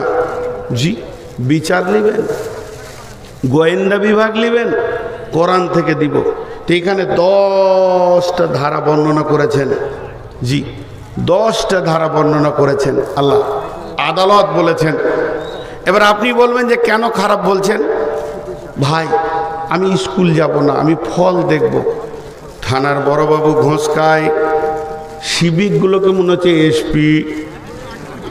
হ্যাঁ জি, তারপরে উকিল চোর, জজ ডাকাত, ডাক্তার বেঈমান, লম্পট, লুটেরা, ডাকাত। তাহলে এগুলো এসেছে কোথা থেকে? না মাদ্রাসা থেকে। জি না, এগুলো এসেছে স্কুল থেকে। তাহলে আমি স্কুল ভেজাল, এটা আমার বলার অসুবিধা কি আছে? সুশিক্ষা যদি দিতে পারতো স্কুল, মাস্টার যদি সুশিক্ষা দিতে পারতো, তাহলে বন্ধুরে এরা বেঈমান হতো না। সুশিক্ষার জায়গা একটাই, সেটা হলো কোরআনের আওতাভুক্ত যেগুলো চলছে। জি, আজকে আসল শিক্ষাকে ছেড়ে দিয়েছে। আল্লাহ নবী আফসোস করে বলেছেন, তুআল্লিমাকে গায়রে দিন, এমন একটা দিন আসবে দিনই শিক্ষা বাদ দিয়ে বেদিনী শিক্ষার প্রচার প্রসার বেড়ে যাবে। বেদিনী শিক্ষার পেছনে আমার উম্মত ধরবে, কিন্তু দিনী শিক্ষাকে তাদের কোনো গুরুত্ব থাকবে না। মার্ডার হয়েছে বান্দাকুলার হাটে, বাজারে মার্ডার হয়ে গেছে। বিলকুমারী হাটে চলে আসেন, ডিটেকটিভের লোক আসবে, কে মেরেছে, কখন মেরেছে দেখবেন। আল্লাহ রসুল বলে গেছেন, এমন একটা জামানা আসবে রে, যে জামানাতে আপনার দোষী ব্যক্তি গায়ে হাওয়া দিয়ে বেড়াবে, নির্দোষী বসে বসে মার খাবে। আল্লাহ রসুল বলেছেন, সাদ আল কাবিলাতা ফাসিকুহুম, চরিত্রহীন বেঈমান, লম্পট, ডাকাত, বেঈমানেরা গায়ের নেতৃত্ব দেবে। তাহলে শিক্ষা আপনার জাতিকে কত দূর পৌঁছিয়েছে? কিছুই পৌঁছাতে পারেনি। আল্লাহর নবী বলেছেন, বলেন কুকুর নামে একটা প্রাণী আছে, কুত্তা নিকৃষ্ট প্রাণী, হারাম প্রাণী, কিন্তু আল্লাহ তাকে কত বড় গোয়েন্দা শিক্ষা দিয়েছে। পৃথিবীর কোনো কলেজে যায়নি, স্কুলে যায়নি, সে পৃথিবীর কোনো জায়গায় পড়াশোনা করেনি। খালি একবার মার্ডারকে দেখিয়ে দেন, লাশটাকে, জায়গাটা দেখিয়ে দেন, মুজরিম কে আছে খুঁজে বের করবে। আল্লাহ তাবারক ওয়া তাআলা তোমার থেকে বড় গোয়েন্দা তাকে করেছে। তখন এসপি কে কুকুরের পেছনে ধরতে হবে। দাম কুকুরের বেশি না এসপির বেশি? কারণ ও আগে থাকবে, এর পেছনে যেতে। কি করেছে গো? বলে বিশ্বভারতী কলেজে পড়ি, হস্তশিল্পী। বাবা, বলার কাটিং কত! হস্তশিল্পী মানে বাঁশকে কেটে ল্যাম্প করে দিয়েছে, একটা ঝুড়ি বুনিয়ে দিয়েছে, একটা টুকরা করেছে, বলছে আমি হস্তশিল্পী। হ্যাঁ হ্যাঁ, বলার কাটিং কত! বলছে এগ্রিকালচার করি, বল যে চাষ করে খায়, সোজা করে বল, ইংরেজি বলছে তো। হস্তশিল্পী, তুমি কত বড় হস্তশিল্পী? একটা বাবুই পাখির বাসা বুনে দেখিয়ে দাও। বাবুই পাখি এত সুন্দর বাসা বনে, একটা হলো তার বেডরুম, একটা হলো তার বৈঠকখানা, একটাতে দোলনা খায় আর একটাতে বাচ্চা ডিম বেড়ে বাচ্চা বসন করে। পৃথিবীর কোনো হস্তশিল্পে একটা বাবুই পাখির বাসা বানতে পারবে না। শুধু তাই নয়, আপনার ছেলেটা কি নিয়ে পড়াশোনা করেছে? বলে সার্কিট দিয়ে, কার্বোটার সার্কিটকে ঘুরিয়ে টারবাইন দিয়ে বিদ্যুৎ চালানো শিখিয়েছে। এর জন্য আমার ছেলেটাকে বলা হবে বৈদ্যুতিক engineer, electronics engineer, civil engineer. তুমি কত বড় ইঞ্জিনিয়ার বন্ধু! একবার তুমি বাবুই পাখির কাছে যাও। বাবুই পাখি এমন একটা প্রাণী যে রাতে অন্ধকারে থাকতে পারে না। এর জন্য তাল গাছে, খেজুর গাছে ওকে বাসা বাঁধতে হয়। তার কারণ হচ্ছে ওখানে জোনাকি পোকারা বাস করে। সন্ধ্যার সময় এতটুকুন গোবর নিয়ে গিয়ে সে রেখে দেবে বাসাতে, আর রাত্রির সন্ধ্যা হলে জোনাকি পোকাকে ধরে ওখানে মাথাটা ভরে দেবে। সারা রাত বাল্ব জ্বলবে, লোডশেডিং হবে না। ইলেকট্রনিক্স ইঞ্জিনিয়ার তুমি না বাবুই পাখি? হ্যাঁ, গত কদিন আগে বলছিলাম তুমি কত বড় ইঞ্জিনিয়ার। হ্যাঁ, তুমি যত বড় ইঞ্জিনিয়ার হোক, একটা যদি 4 ফুটের দেয়ালকে এই দিক থেকে ফুটো করতে বলা হয় আর ওই দিকে করতে, এক জায়গায় লাগাও, খালি মাপবে স্কেল স্কোয়ার, ওই দিকে মাপবে, শেষকালে ছিনি মারতে মারতে এইদিকে চলে গেছে। কত বন্ধুকে দেখলাম, তোমার থেকে বড় ইঞ্জিনিয়ার ফিতে নাই, স্কেল নাই, কালি নাই, ভ্যানিস কালি নাই, মাপ নাই, ক্যালকুলেটর নাই, অঙ্ক নাই। আপনার 4টা রুম, প্রথম নম্বর রুমে বস্তা করে ধান রেখেছেন, দ্বিতীয় রুমে আপনি থাকেন, তৃতীয় নম্বর রুমে আপনার ছেলে মেয়েরা থাকে, চতুর্থ নম্বরে রুমে ভাতের হাঁড়ি টাড়ি আছে। ইঁদুর ওখানে ফুটো করবে, 2খানা রুমকে ফাটিয়ে 4 নম্বরে ঠিক গিয়ে বস্তার নিচে তুলবে। একটাও ফিতে লাগবে না, ক্যালকুলেটর দিয়ে মাপতে হবে না।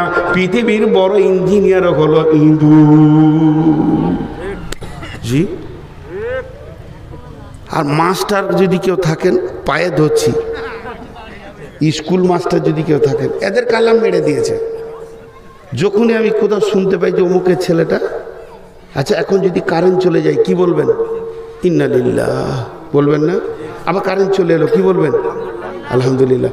মাস্টারি চাকরি কেউ পেয়েছে যদি শুনে তা আমি বলবো ইন্না লিল্লাহ। কারণ ওর জীবনে সুখ চলেই গেল।